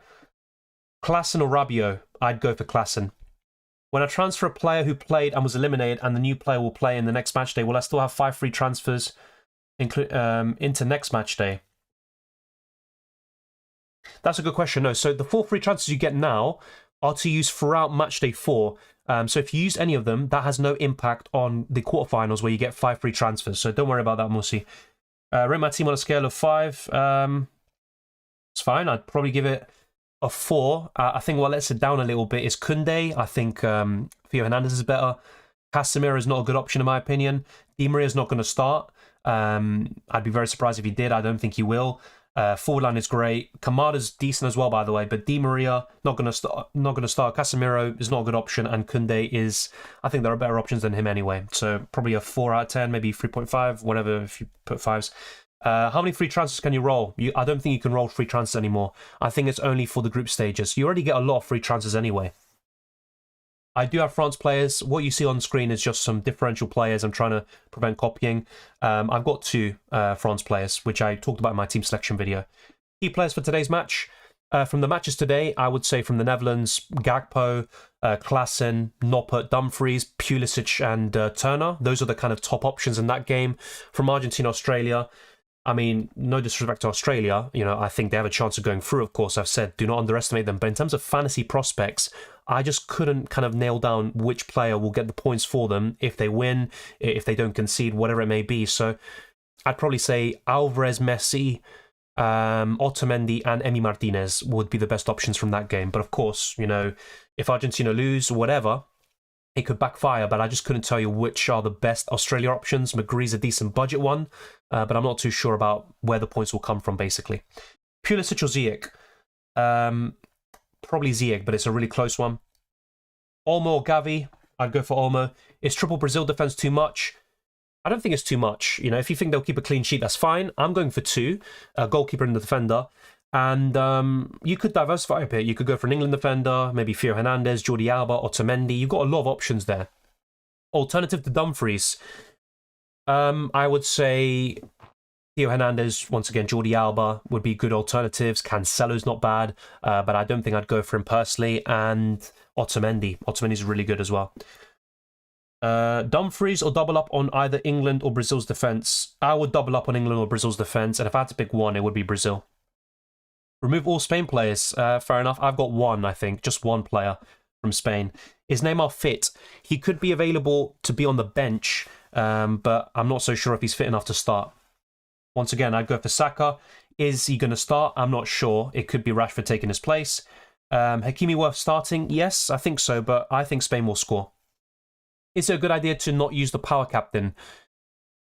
It's completely up to you, like I said before. I'm looking to use it between match days 5 and 7. 7-point family midfielder, Perisic. Dumfries or Marquinhos? I would probably go for Marquinhos. Best 7-point family midfielder? We just answered that. Best replacement for Di Maria, Perisic, Saka. Yeah, I think those are two good options. Olmo's also fine. Ziyech. McAllister or Enzo? I still prefer Enzo, but as people rightly pointed out, McAllister plays the more offensive role. We're getting a lot of kind of repeat questions, even though we just answered them, so I'm sorry, but we're just going to go over them because otherwise there's no point. Can you sub off a player that's played already? Of course you can. You always can. But if you mean sub off, if you mean transfer, then be careful of this. So we've tried to explain this many times in these videos. So when a player plays, you transfer them out. You can bring in someone, of course you can, but the points will count in the next match day, not the current one. If you want to bring in someone for this match day and have their points count towards match day 4, you need to get rid of someone who hasn't played yet and bring in someone who is yet to play as well. So that's the way it works. In terms of substituting out, of course you can. Should I start with McGree? If you want a budget 4-point family midfielder, I think so. He's probably one of the better ones. Perisic or Ziyech? Perisic. Saka or Bellingham? Saka. Power captain works off the transfers during round of 16. Yes, it does. Yeah, that's a good question that you raised there. It still works. It will be anyone in your starting 11, basically. Not put Perisic or Costa Paqueta. Not put Perisic, and that's what I'm going for right now. Better option than Olmo for the bench. Remember, with your bench, you can bring on these players who play later in the week and then bring them on, and you can maximize your chances of scoring a lot of points. So you can have a lot of squad depth there. But if you don't want Olmo, then you can look at Perisic, for example. Perisic or Ziyech, I'd go for Perisic. Dest instead of Sosa, not bad, but I think Holland will score. So that's why I'm avoiding USA personally. I'd go for Ziyech over Buffal, which I've said as well before. Yeah, once again, Saka or Foden, we're getting this question a lot. Like I said, I'd go for Saka personally. And by the way, thank you to everyone for tuning in. I'm going to show my team very soon. If you haven't already, then be sure to smash the like button and subscribe for new. Let me just get this up. And I appreciate everyone who has tuned in today. And let's try to get this to over 300 likes. And we're also looking to push on towards 20,000 subscribers. So thank you very much. And it's massively appreciated, all the support and all the growth since the summer especially. So thank you very much. And let's just see where we are at in terms of our targets. We went through the lineups already, by the way, for the 3 p.m. kickoff. So that's all good. Let me just check here. So yeah, we are very close. We've gained a lot of subscribers in this stream as well. We've got still over 700 people watching, which is great. And I think we can get that over the line to over 200 likes. So just 40 left. Keep on smashing the like button. It'd be massively appreciated. So there we go. I'm just going to show you the lineups once more, just for those of you that aren't aware, because I've still seen some questions about is Gakpo starting and stuff like that. So I'm going to show you that for a second, take a quick water break, and we'll be right back with my team.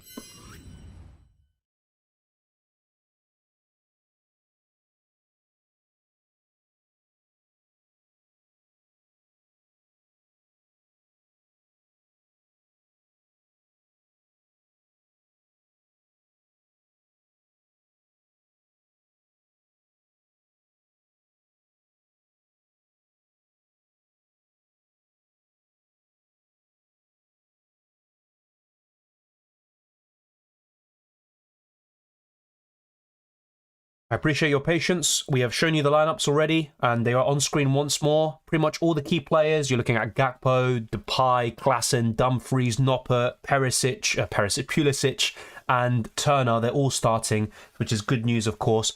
But there you go. Let's now go back to my team. We've literally got 5 minutes left for the deadline when the games kick off. So this is what I'm looking to line up with. So let me know your thoughts. I'm very curious to see what you think. So I've made a few changes from the team selection, but Noppert and Alisson remain.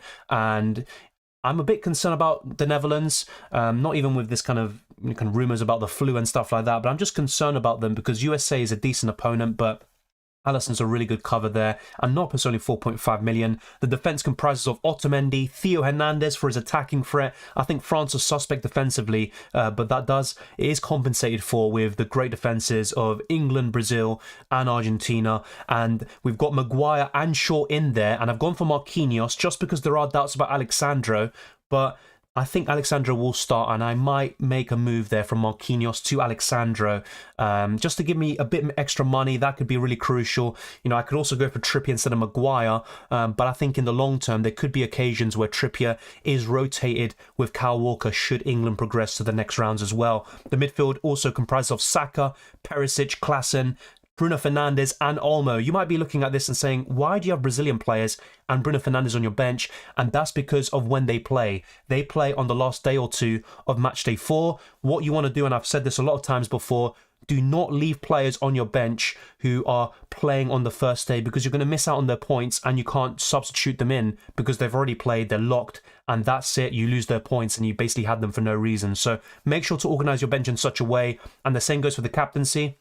You can see here I've got Messi first, and that's because he plays today. And if Messi doesn't do that well, or maybe I'm hoping for more from Mbappe, I can switch the captaincy tomorrow to Mbappe. I lose Messi's captaincy points, but I also can gain Mbappe's, and that's it. After that, I can't change the captaincy anymore once Mbappe plays his game as well. But I've gone for Messi, Mbappe and Richarlison. So the goalkeepers and the attackers are mainly the same. The defence as well, actually. It's just really the midfield that has changed quite a bit because obviously I found out that we got an extra 5 million. The rules obviously did originally state that, but I've always been kind of doubting it because at one point I think they did remove that kind of rule about us having 105 million. So yeah, it's kind of confusing, but in the end we're all cleared up. We've got a lot of money to kind of play around with, and there you go. That is my final team. Let's go through your questions and comments. Bro, I had 169 points, and right now I opened the site and is showing 163 points. Yeah, same here. So in the team selection video, I showed you my points, matchday points, overall points, and rank, but it's all changed since then. So it seems like I've lost points somehow.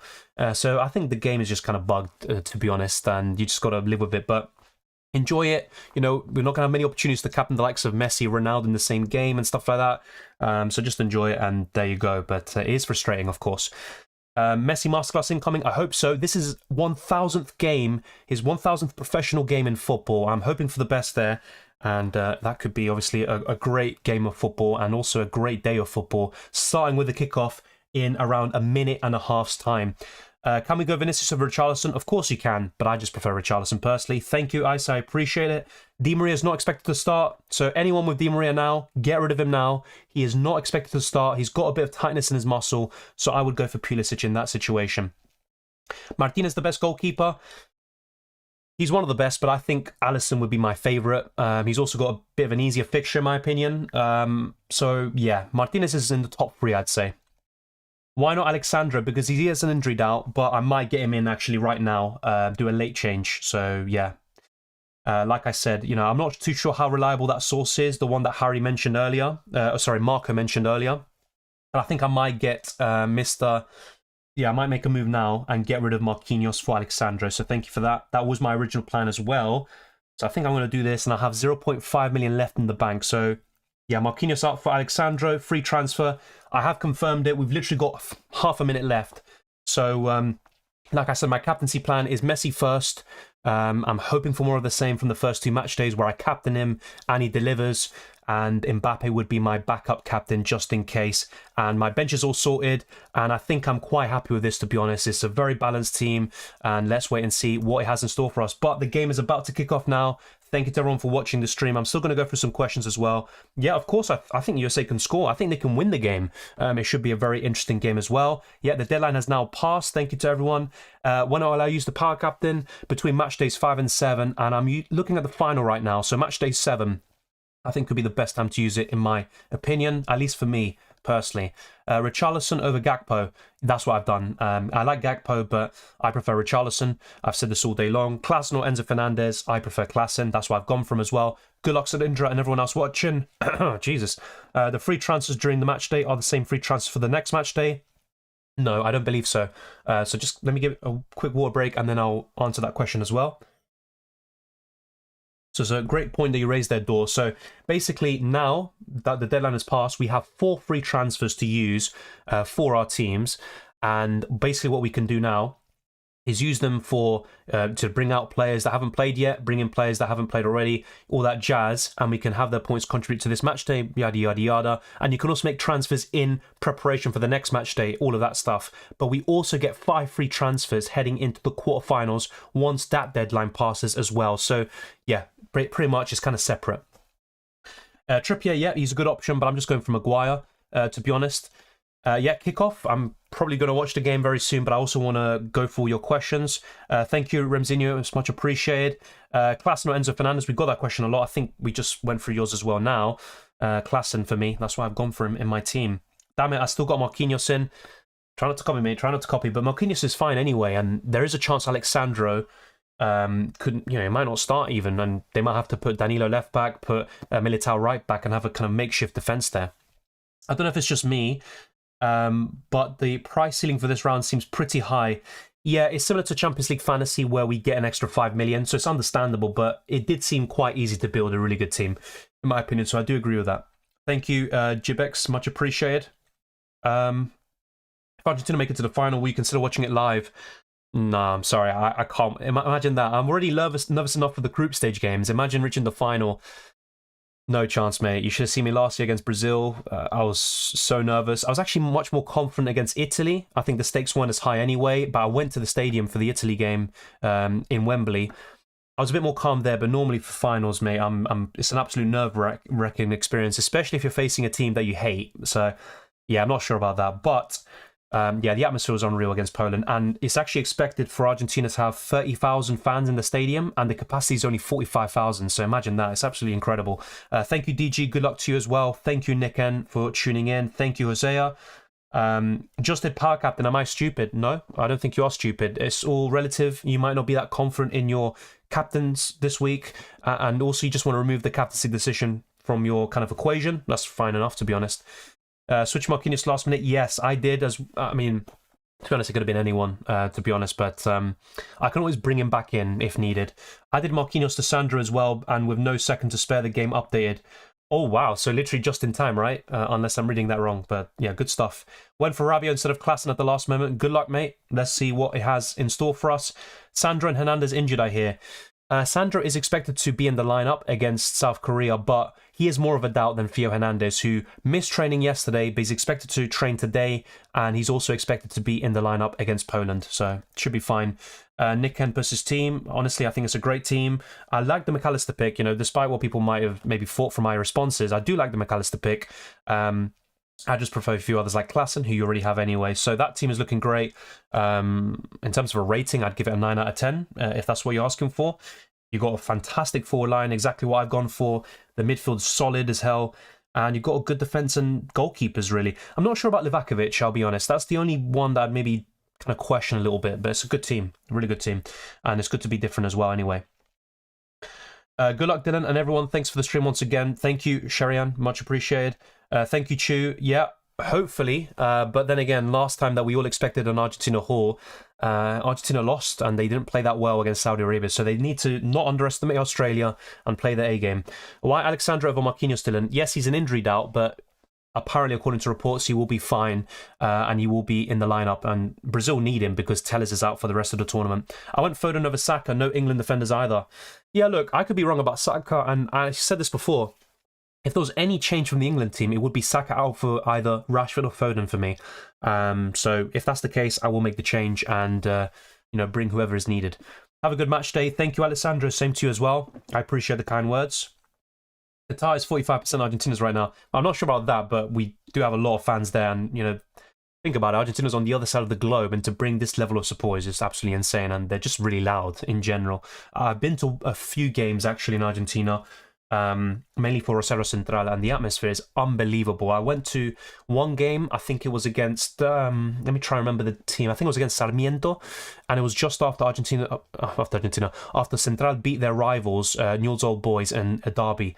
And there was fireworks, flares going up before the game even kicked off, and literally constant singing. When I go to the Emirates or in England games, there's kind of a long period of silence, you could say. There was none of that there. Trust me, none of that. What's wrong about Marquinhos? Nothing. I just went for Sandro to save an extra 500,000. If Sandro doesn't start, I can always get rid of him, so it's not a big issue. But it is apparently expected that Sandro will be in the lineup, according to the journalist that Marco quoted earlier. Thank you, Christian. Much appreciated.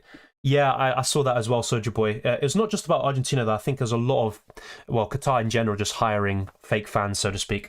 Thank you, Mustafa. Much appreciated. It's good to see you here once again. Thank you, Faisal, as well. I used the 12th man, and is that a bad decision? I don't think so. I would have used it as well. If I still had it, I would use it right now. Which favourite you reckon will choke in the round of 16?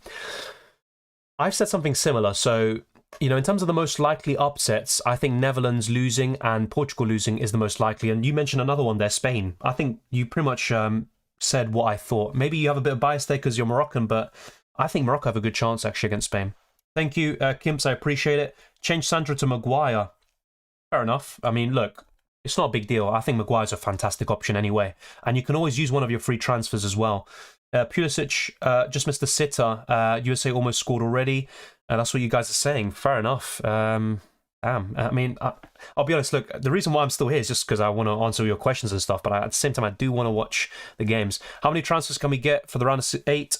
So basically, now we have 4 free transfers to use throughout the rest of this match day, and you can use it to build a team for the quarterfinals. And once the match day 5 deadline passes, we get 5 free transfers. So really, we get 4 free transfers now, and we get 5 going into the quarterfinals once that deadline passes as well. I went for Pulisic turn instead of Noppert Klassen. Yeah, that's what I mean. Like, they're all good options and they could all do really well. I think USA have a good chance of winning today. Of course they do. I'd say it's 60-40 in Netherlands' favour. Maybe even 55-45. I think it's quite close. I'm from Iraq. I'm supporting Argentina too. What's your prediction today? I tried to avoid this, mate, because I was asked before, you know, what are your predictions for today's games? I don't like giving predictions, to be honest. It's a tough one to call. I think Australia will cause problems. They will be tough to beat. Honestly, it's impossible to kind of predict, but I would expect Argentina to win, of course, but you just never know in football. So I guess I'd go for a 3-1 Argentina, but honestly, it could be tougher than that. It could be Australia going through. I have no idea. I'd say, yeah, 2-0, 3-1, but let's wait and see what happens, mate. Hopefully I haven't jinxed it. Fingers crossed. Thank you, Dylan, for doing these World Cup streams consistently.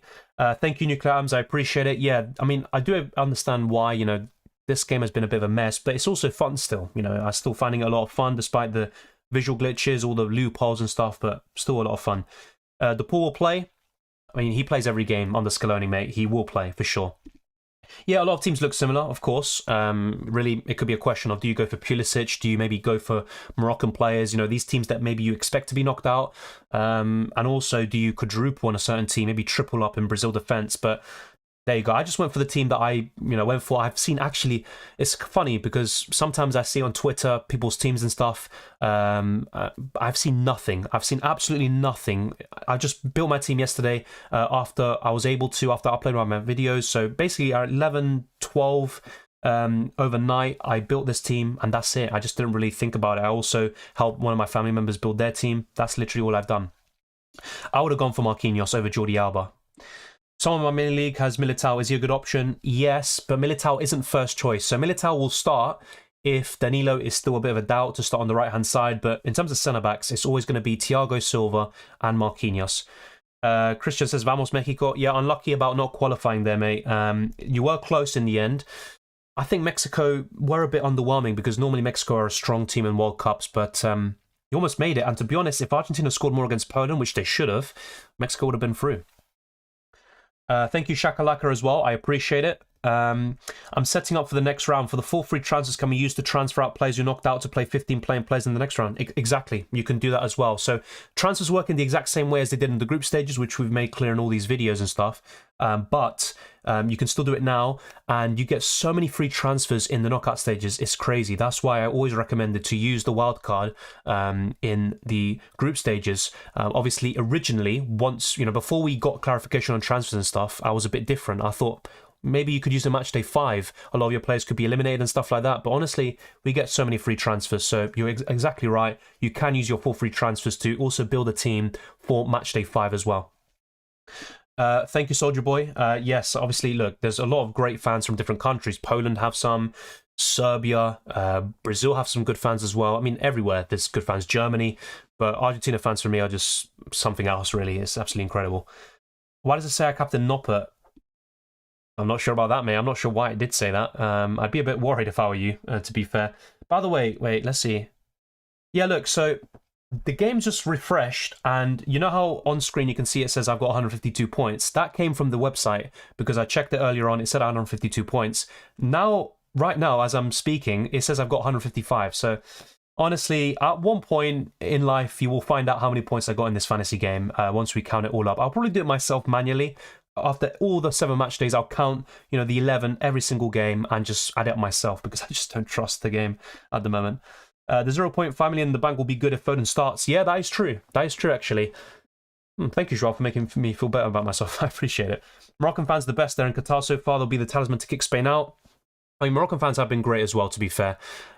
I think the atmospheres in general haven't been as good as in previous tournaments, but in the recent games, Argentina, Mexico, Argentina, Poland, and also, as you say, Morocco against Belgium, you've started to see better atmospheres coming about, which is good. I think Japan could beat Croatia too. Yep, they definitely can. I think that's more evenly balanced, and I don't think it'll be as big of a surprise as the other ones, to be fair. Yeah, Mustafa, we went through your question earlier. Like I said, I gave you my prediction as well. Historically, which international teams do Argentinians dislike?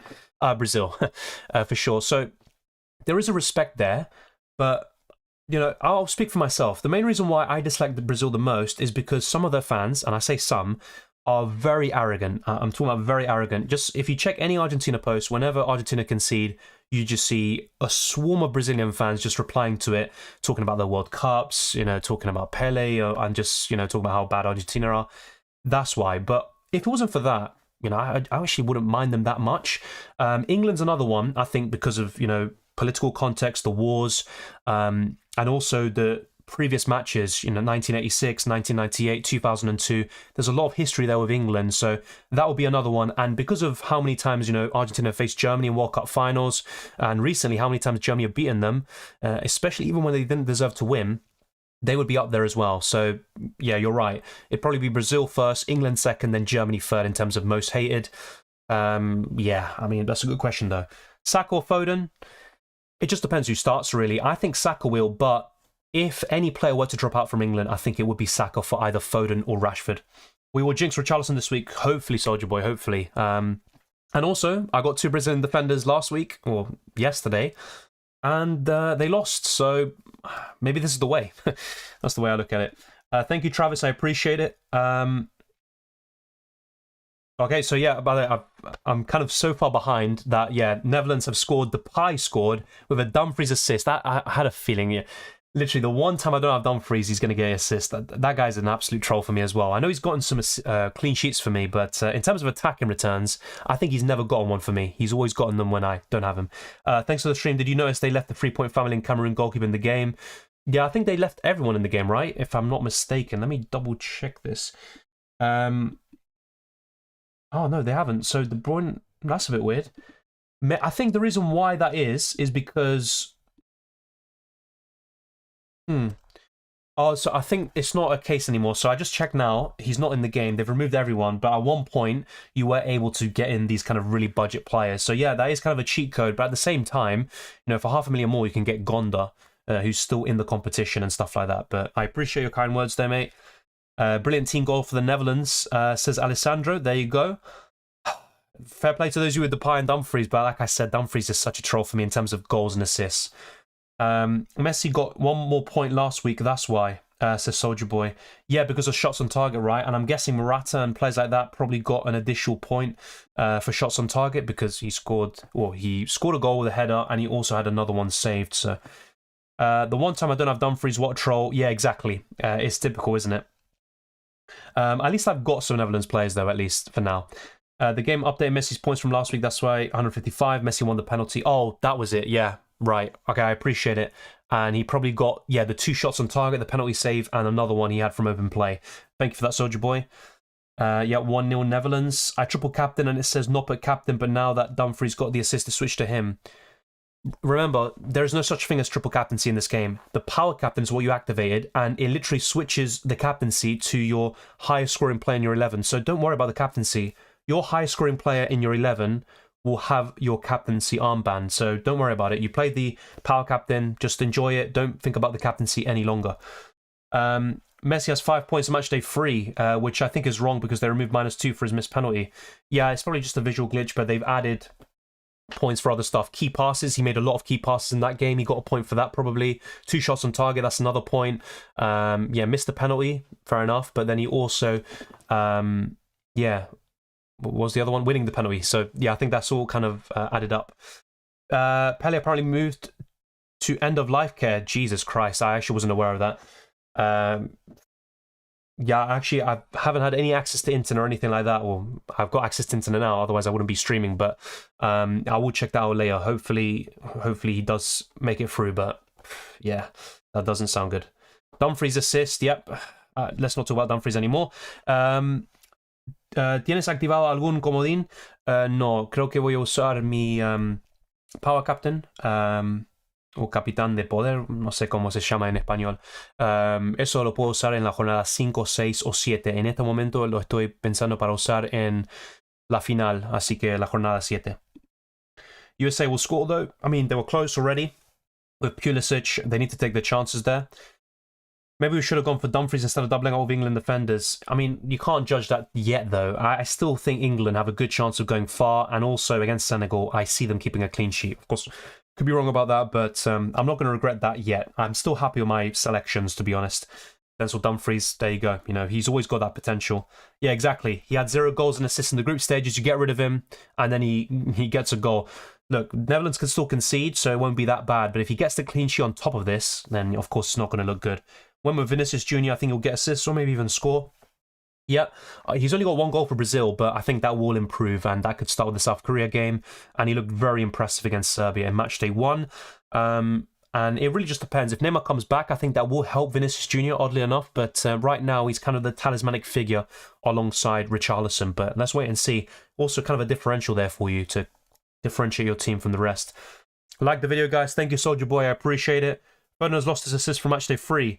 Okay, I do feel bad for you, but I'm a bit happy in a way because Foden's such a troll for me. Whenever I have Foden, he literally blanks all the time. But when I don't have him, he just goes on an absolute madness. But I just should have got him last week, to be fair. News about Telles and Jesus out for good for this World Cup. Yeah, I saw that. We talked about that earlier. It's a big shame. With Jesus, I never wanted him to play for Brazil, but it was always going to happen when they already secured qualification. Brazil were so close and very lucky, I'd say, to not finish second. But yeah, I'm just concerned about Jesus now. Hopefully he recovers soon.